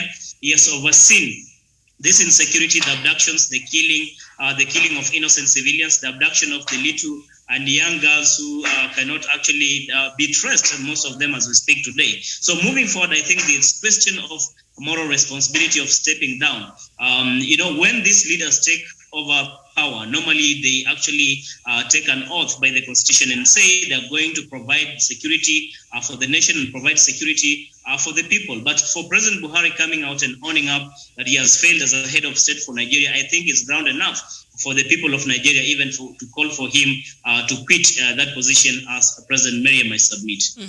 Thank you so much. Douglas Kirimi, President Buhari said that he will do everything in his power to ensure security, something that he has failed to do since he was first elected there in Nigeria. Can Nigerians bank on this new promise? Miriam, the Nigerian president, President Muhammadu Buhari, is a joker, is a presidential joker, and also an example of what should not happen to any African president. Miriam, school children and women cannot access marketplaces, they cannot access their farms, and children cannot go to school in Nigeria. President Muhammadu Buhari continues presiding over a cabal of readers who continue sympathizing with the Fulani huntsmen. Where, Miriam, did you hear huntsmen taking over country? It only took the former, the late president of Chad, Idriss Déby, to fight Boko Haram. He said that his country will never be embarrassed in the Committee of Nations by Boko Haram. He fought Boko Haram himself from Chad, and Buhari is just releasing press statement from one press statement after another. The people of Nigeria are tired. Nigerians are having conversations. Even this the other day, he started crashing on the people who were supposed to be meeting yesterday and also protesting. And they said that he's going to unleash his police and also made sure that Nigerians cannot protest in peace, Miriam. This is a president that has failed the conscience and the moral standing of the people of Nigeria. They cannot stand anywhere when people are being talked, when leaders are speaking. Muhammadu Buhari has no right to speak for the people of Nigeria. He has lost the social contract with the people of Nigeria. The only thing that has left in the hands of Muhammadu Buhari is the mandate he was given by the people of Nigeria. The social contract that is formed between a president and their people has expired and disappeared from the hands of Muhammadu Buhari. Because, Miriam, this is a leader that has always continued supervising and also sympathizing with the Boko Haram.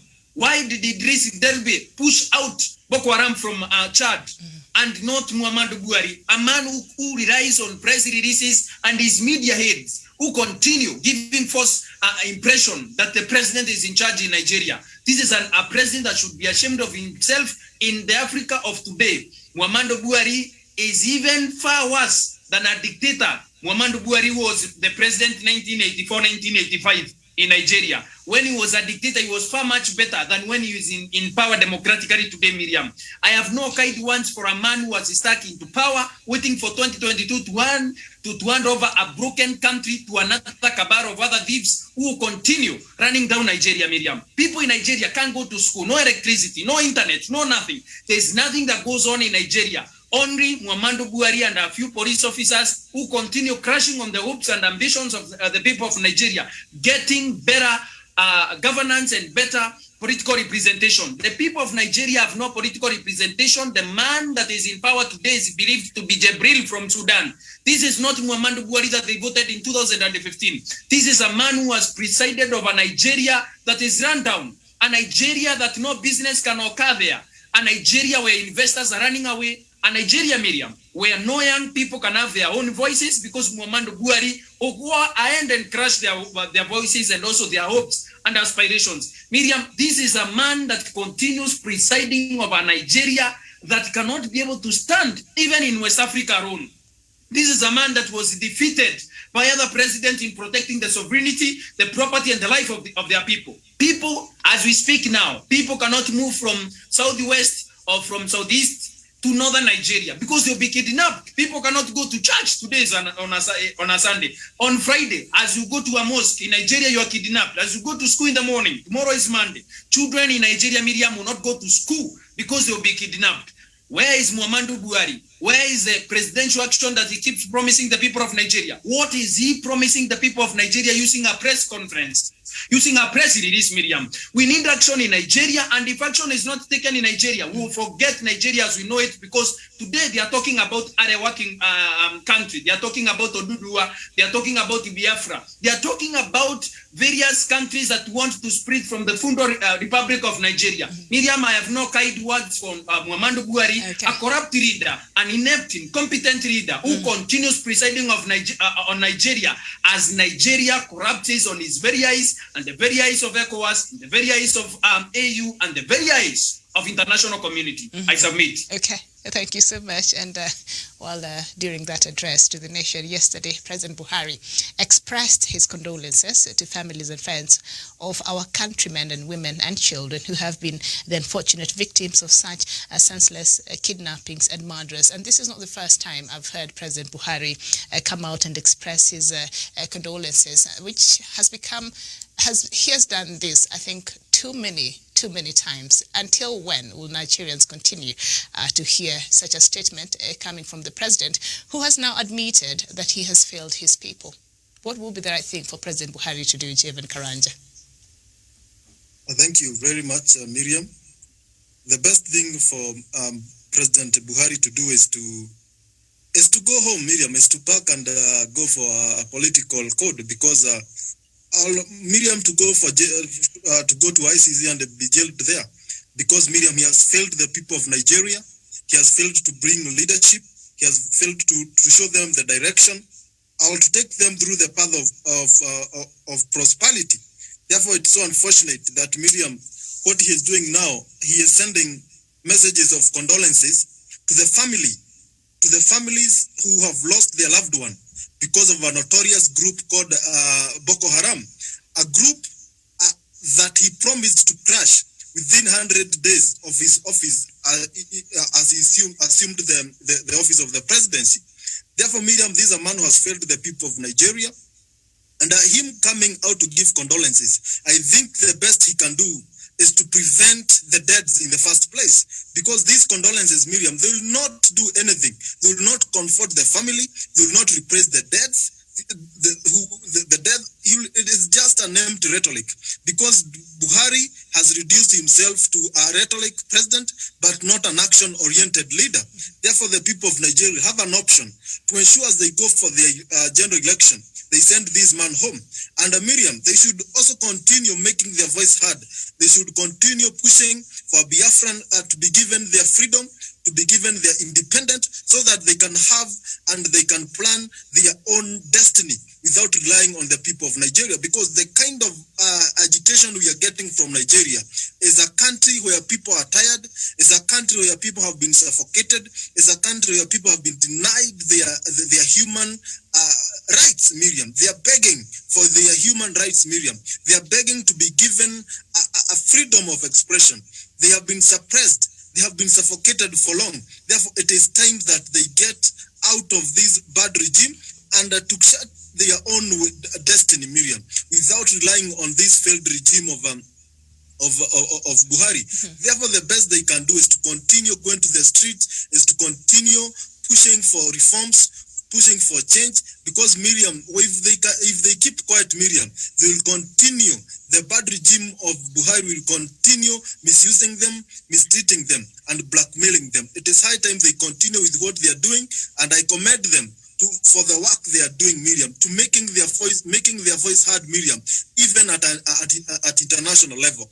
That is a very good step, because this is a president who does not even deserve to be in the office in the first place, because he has failed, Miriam. The children can't go to school in peace. The mothers are crying, Miriam, and he has just tolerating corruption. He needs to come out and go home and relax and let the people of Biafra have their freedom and do their business, Miriam. Because as you have heard from the Nigerians, they are saying that is a Fulani country, and the other tribes, Miriam, have been mistreated. They have been ruled upon by the rogue government of Buhari. Okay. Therefore, they need to continue with the same until he sees the sense that the people have been denied, until he reforms the police, until he reforms the army, until he kills this Boko Haram.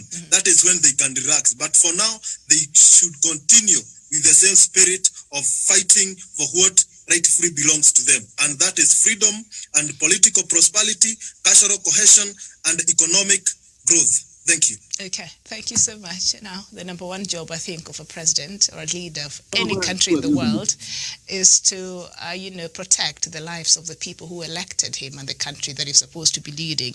And now President Buhari, Professor, has come out to say, you know what, I have failed you in this regard. What business does he still have to sit in that office there in Aso Rock? Miriam, thank you. I am a happy man today. because I said that President Buhari promised that within 100 days he will have dealt with the Boko Haram, which he has failed to do. But you know what, Miriam? I have chosen today not to condemn him, Miriam. He has admitted, Miriam, when you have knocked someone and it's down, you don't follow him when he's down. He has at least admitted. We can help him now. Now we can help him. It is very rare for an African president to admit that, oh, guys, the only person again who admitted, Miriam, let me tell you, is Mwalimu Nyerere, the late Mwalimu Nyerere. Miriam, he said that the Ujamaa, seriously, my brother to Tanzania, it has not worked.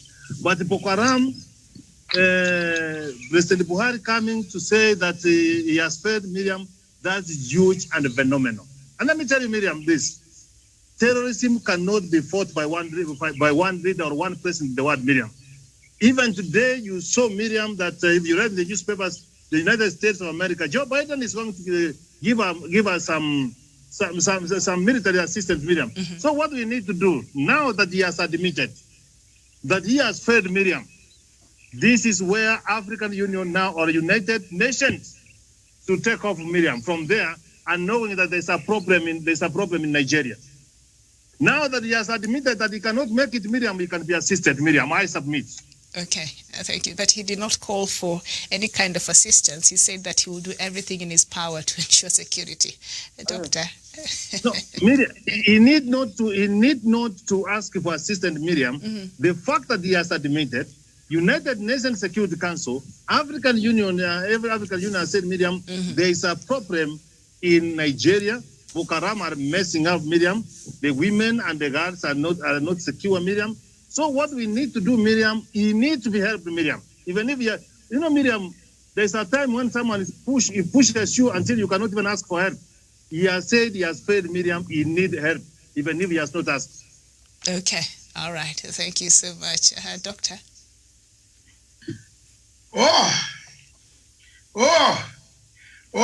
Maina, where are you?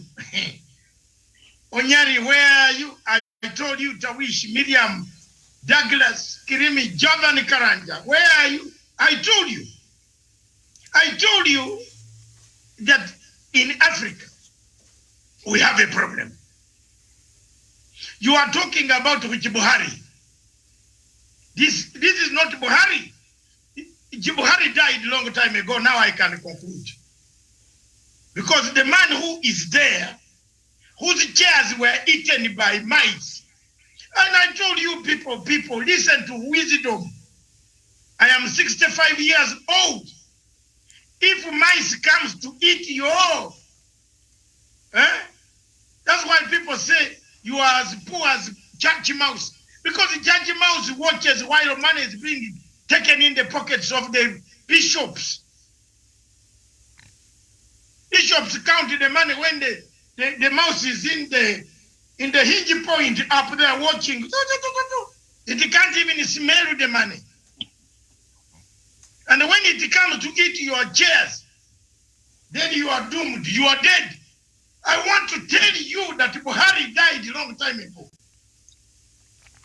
And it is high time President Uhuru Kenyatta went to check whether this is the real Buhari or you are dealing with somebody else. First, what made me to say so? 2, Nigeria will have a military government soon.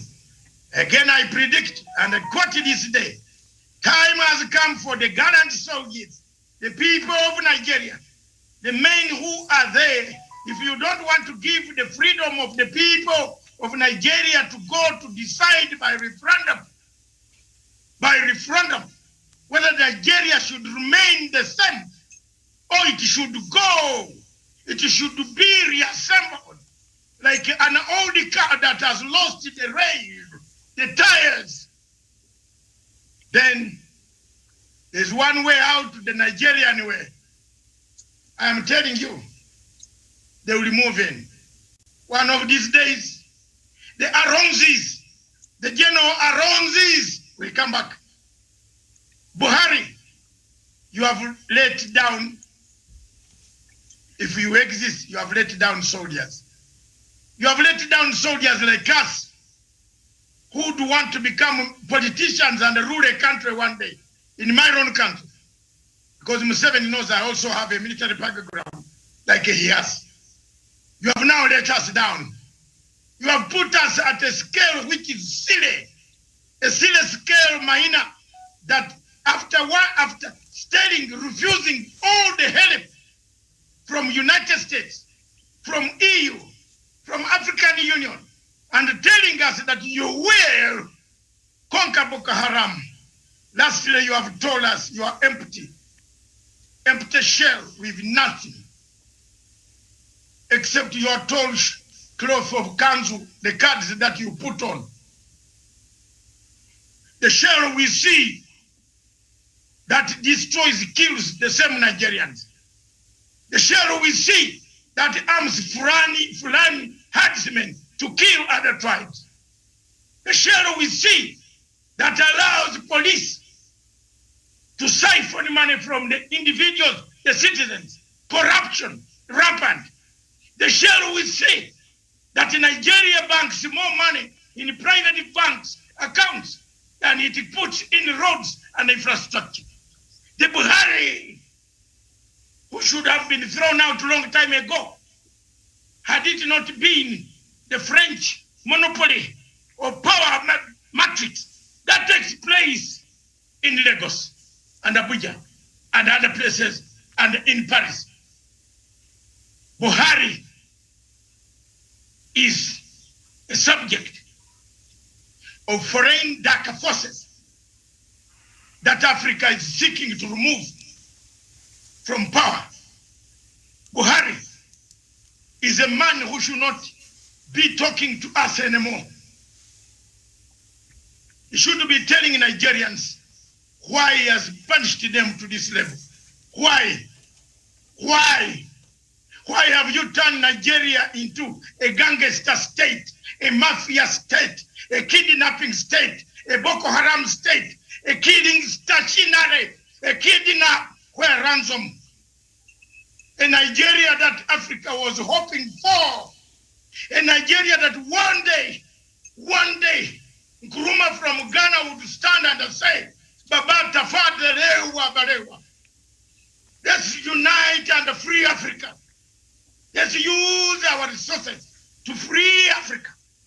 A Nigeria that should have galvanized the rest of Africa has failed us, has failed AU, has failed the people of Africa.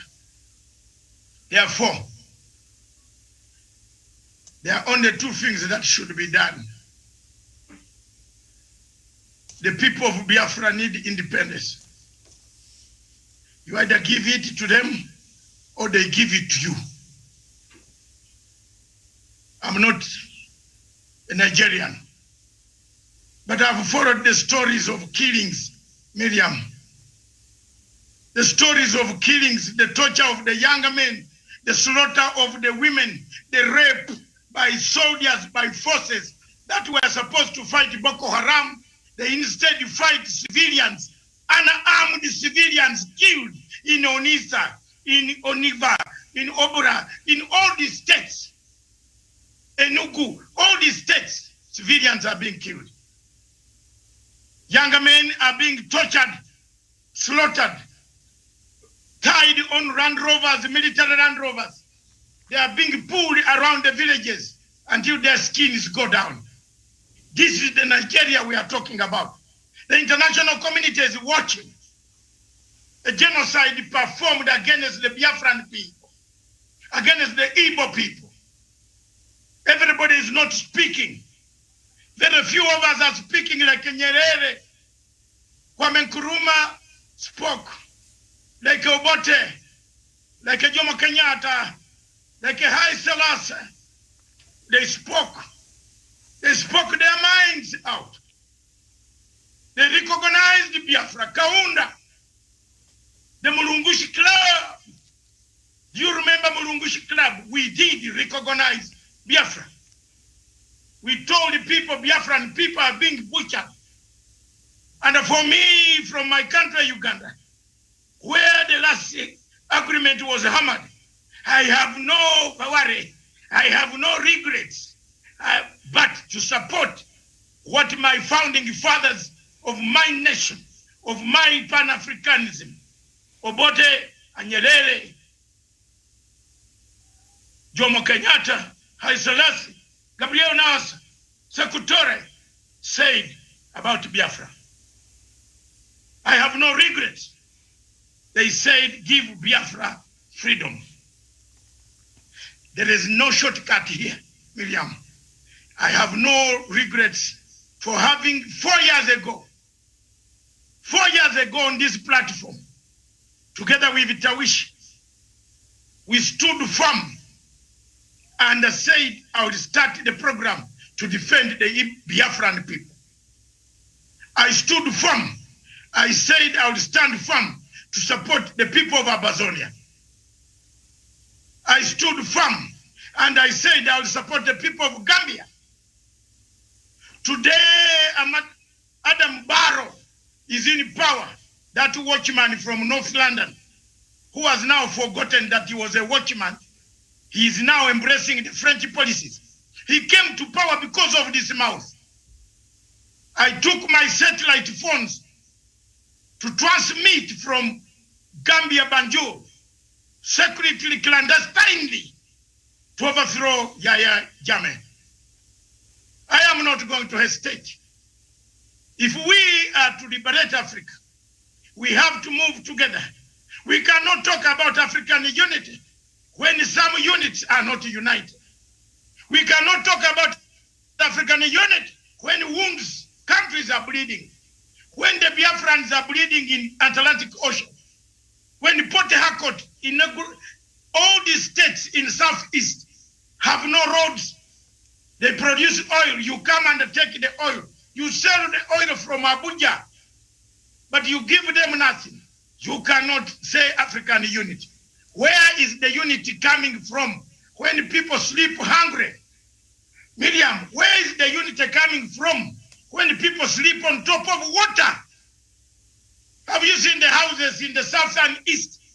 Do you see the houses in the Biafran territory? Do you see how people there suffer? Do you see how people sleep on water, Atlantic Ocean? The rivers are polluted.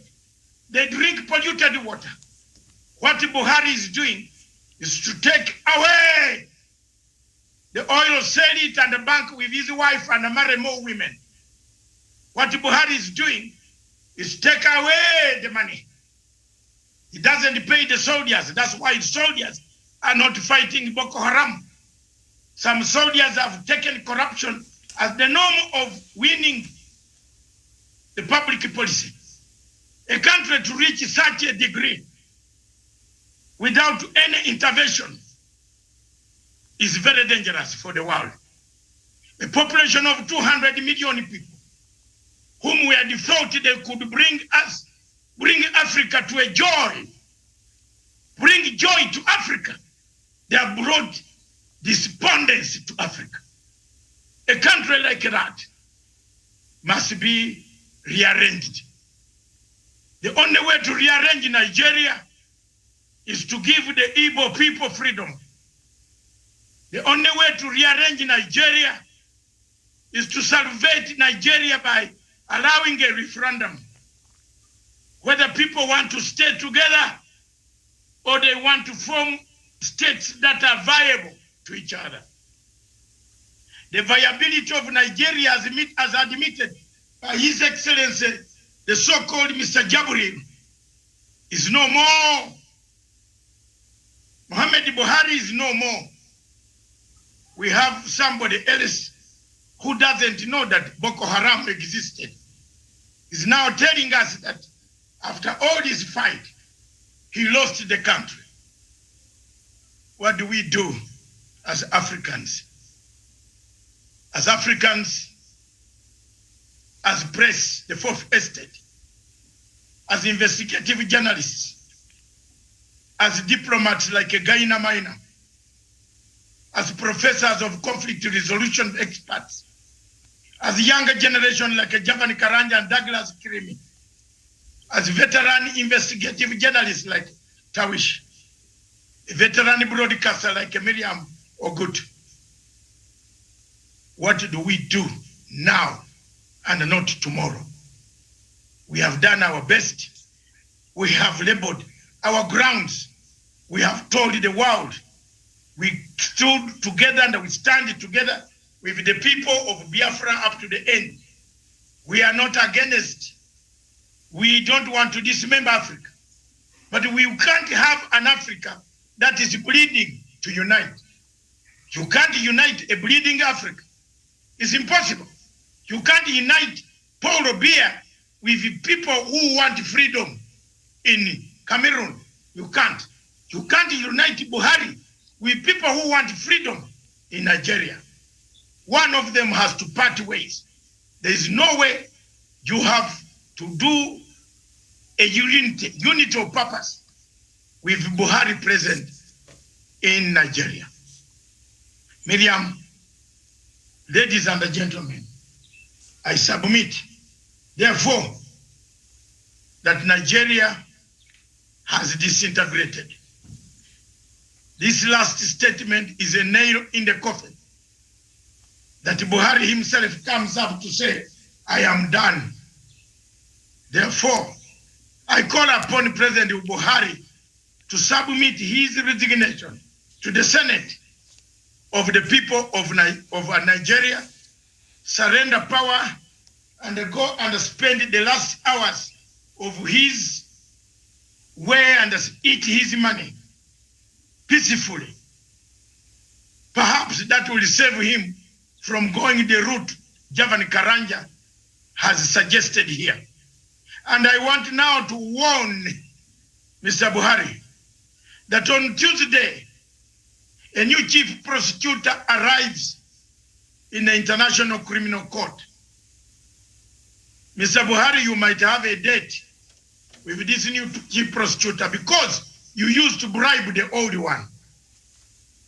The old one, Fatou Bensouda, was bribed with Osuju.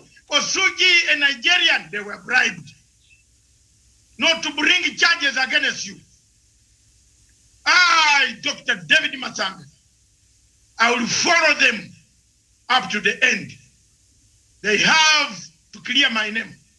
They have to clear the names of very many Africans. Why didn't Fatou Bensouda charge Mr. Buhari? Because they were paid money. Corruption in international agencies has made Africa die. We Africans die because of the corruption in international agencies. We Africans mourn like I'm mourning now because we are not poor. Africa is not poor, but Africa is full of corruption that kills Africa. The type of corruption that made Fatou Bensouda and Osuji not to charge Buhari is what I condemn.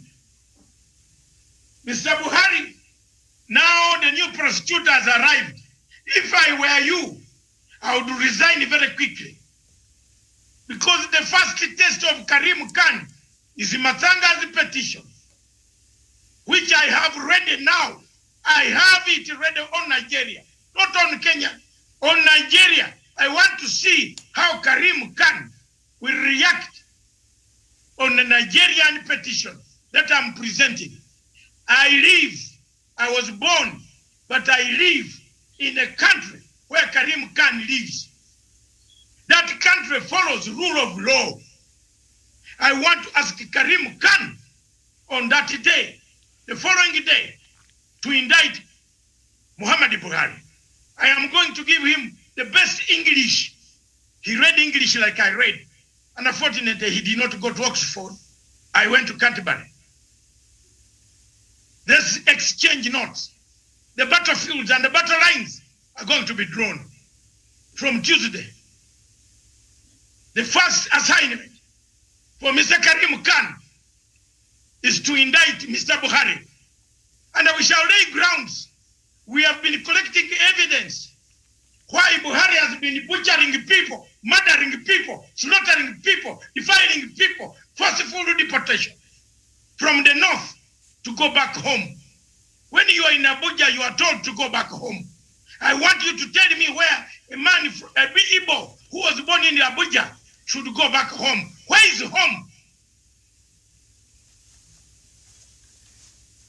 The task, therefore, remains with us. Malcolm X said, if you don't do anything, that the biggest problem is not the colonizers. The biggest problem is we black people. We are the problem ourselves. How many black people speak for the people of Biafra? Zero. What does Dangote do? Mr. Dangote is busy milking Africans, giving adverts to CNN to make more money out of him. But he makes products from Africa. Dangote's products are not from United States of America. But Dangote cannot give an advert to Matsanga's. He's my personal friend. He knows me. He knows this face. Show him this face. Dangote cannot give me an advert on my television station. Maina, you know that very well. To advertise one Dangote platform for Africa, my television station here is on satellite in 153 countries. And it knows Africa very well. But Dangote cannot give me an advert. Dangote gives an advert to CNN. But Dangote draws the wealth from Nigeria. Where are we heading? Where are we heading? Where is the Africa you talk about? We have an Africa which is not poor. Africa is very rich. But my friends, Africa is very corrupt, with corrupt leaders like Ruto in Kenya. Can you give such a man your country?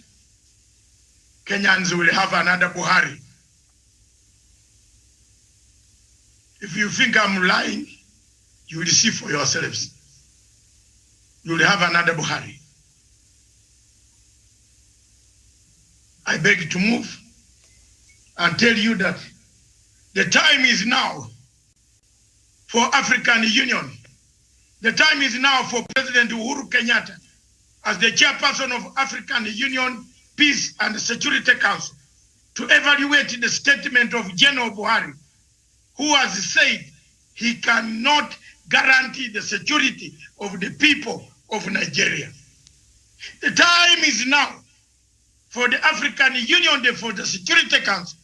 Again, the task goes to President, His Excellency, President Uhuru Muigai Kenyatta. Sir, the Security Council docket is for you to look into the areas of Sub-Saharan Africa.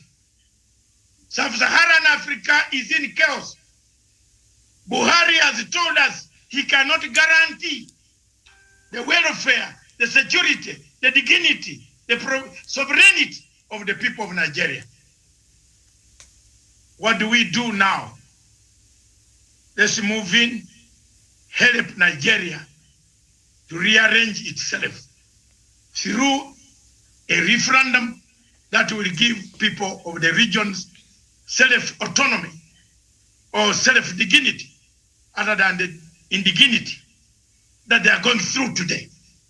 I submit to the panel. All right. Thank you so much.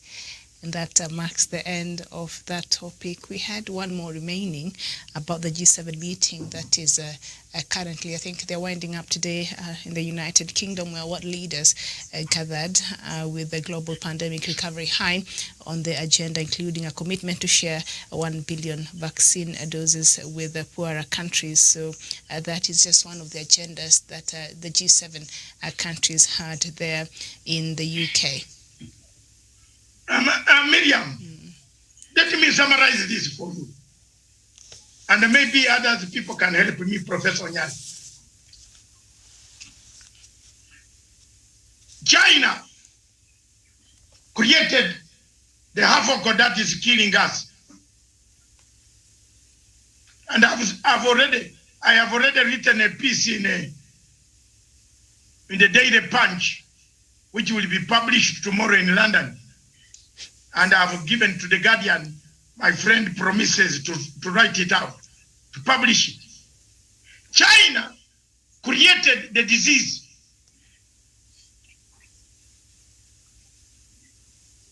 The G7 are meeting with China president.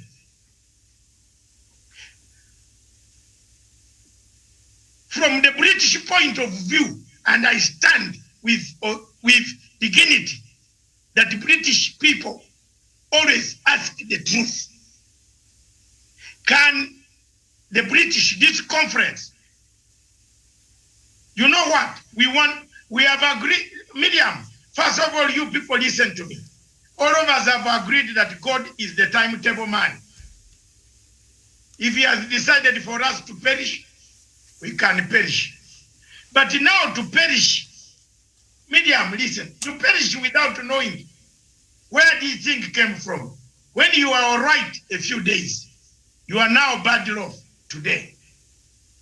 China is sitting in London today in Cornwall. Cornwall, they are there. The Chinese president and others are there. They are enjoying the good summer of Britain. Can China tell us how did this disease, one, escape their laboratory or their Wuhan? Two, what did they do with the population of Wuhan? Miriam, let's ask hard questions.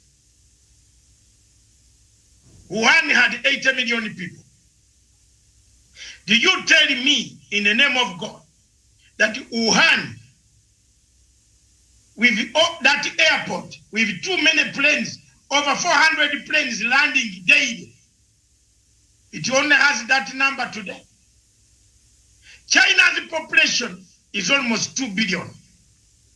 Am I wrong? Or 1 point something billion, is it? Somebody will check. Tawishi always check facts. Now, if you look at China's rate by WHO,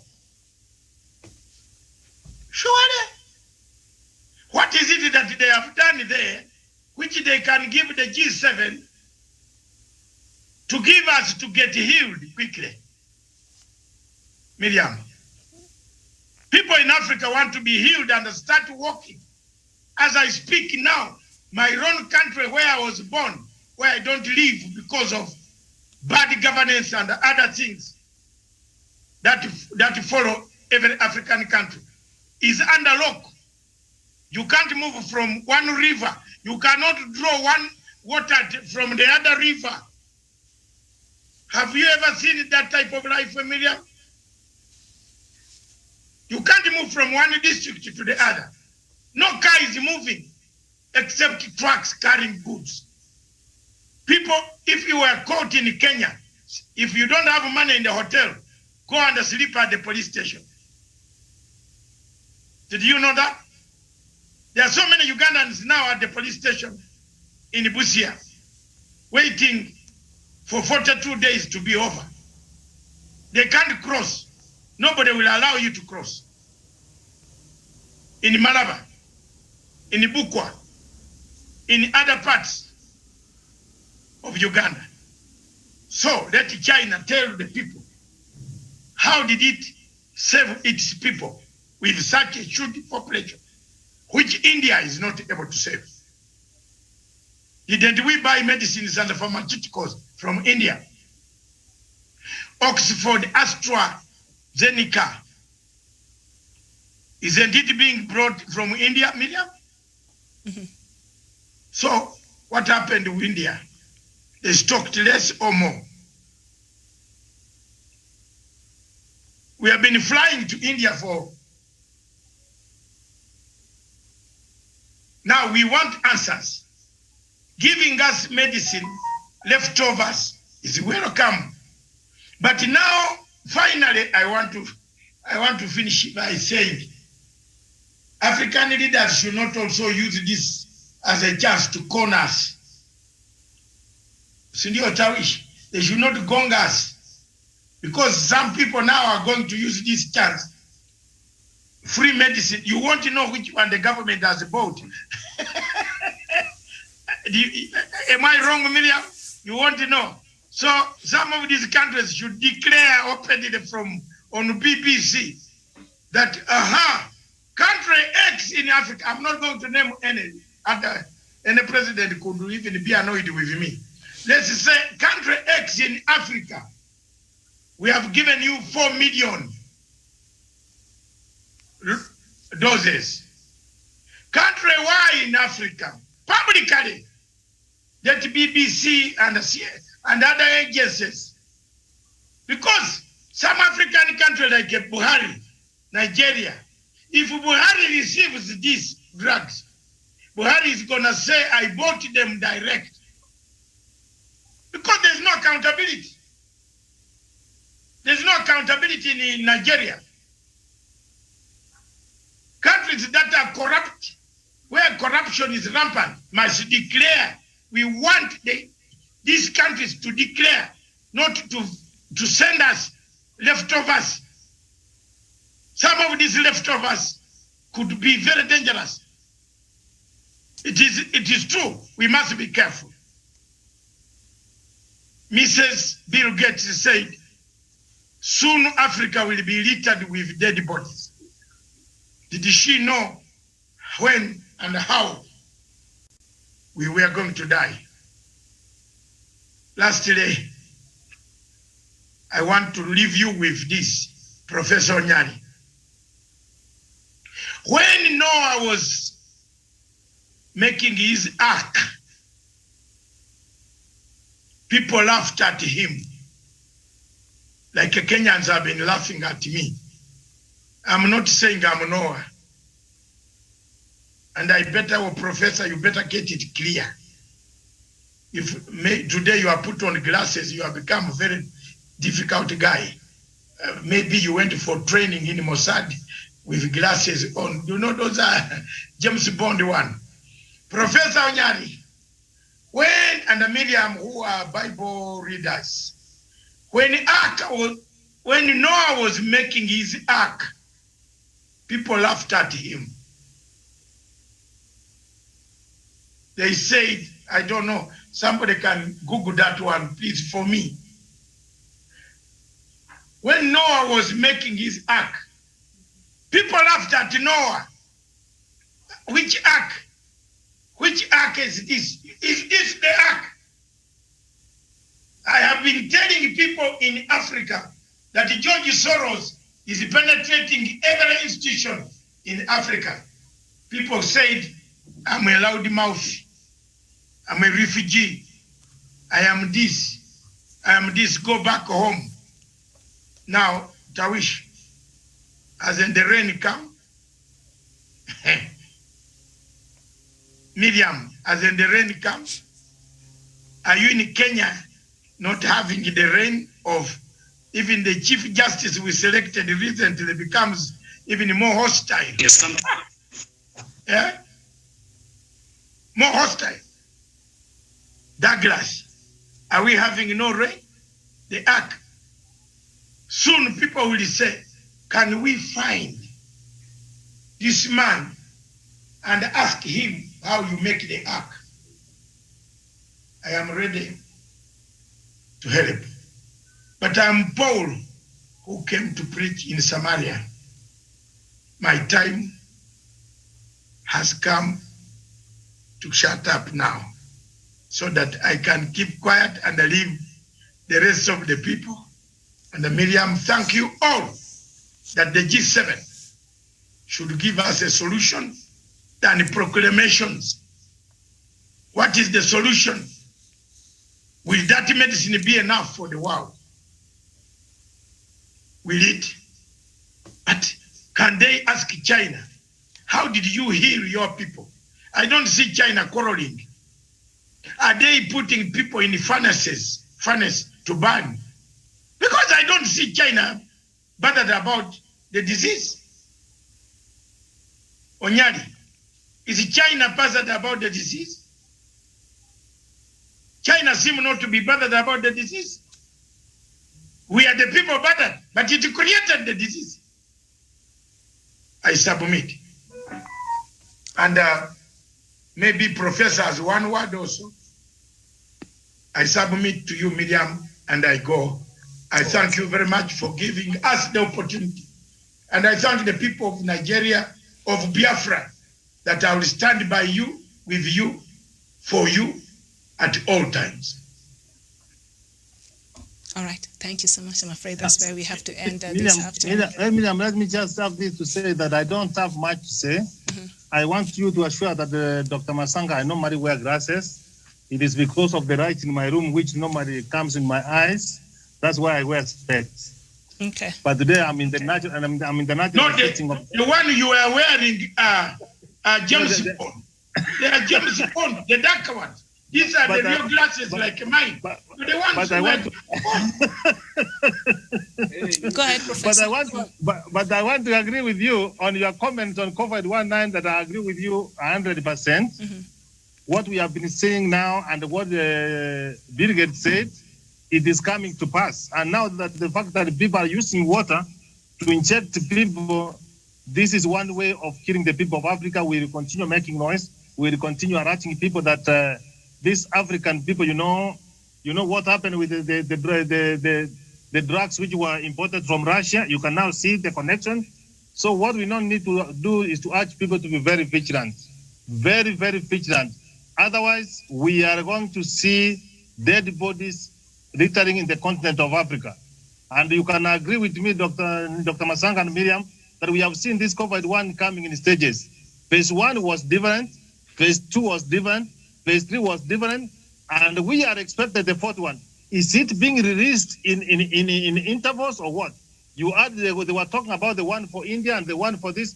So, Dr. Masanga, we need to be vigilant and warn the people of Africa. And we should compel, even file a case in the international court. It started from one, China. China has got moral responsibility to tell the world how they have dealt with coronavirus. They cannot keep quiet like that, Dr. Masanga. On that one, I agree with you 100%. Dr. Masanga, I submit to Miriam. All right. Thank you so much. Thank you, Professor Jared Onyari. Thank you, Samuel Tawish, Douglas Kirime, Jevan Karanja, and Ambassador Maina Ghana from Chad, and of course, Dr. David Matsanga. This has been Africa Showdown. We shall be back here tomorrow, 9 a.m. East African time, God willing, with more news from across the continent. My name is Miriam Godu. Thank you so much for watching. Bye-bye for now.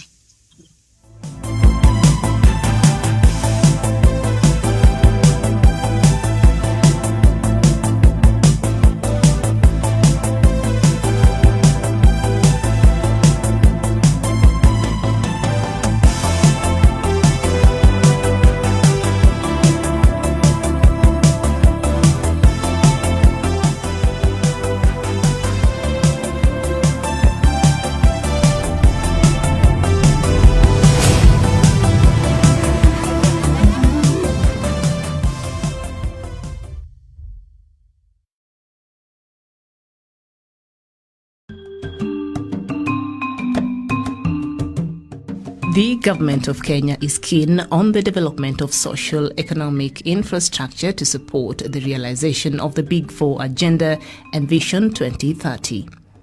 The ambitious infrastructure projects are aimed at opening up the country for business and bolster productivity, particularly in the agricultural, manufacturing and the service industry, as this would bolster employment opportunities.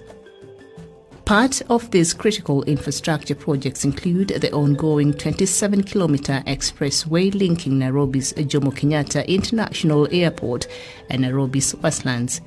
Upon completion, the expressway will exponentially reduce travel times within Nairobi and thus help the country save man-hours, which is being lost in the traffic jams on a daily basis.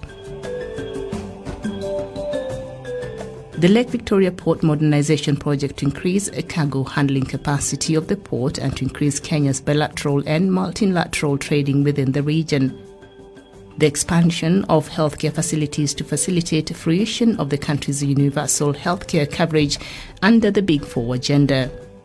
By speeding up movement of people and goods, the government is aiming to promote trading through reduction of travel times and costs.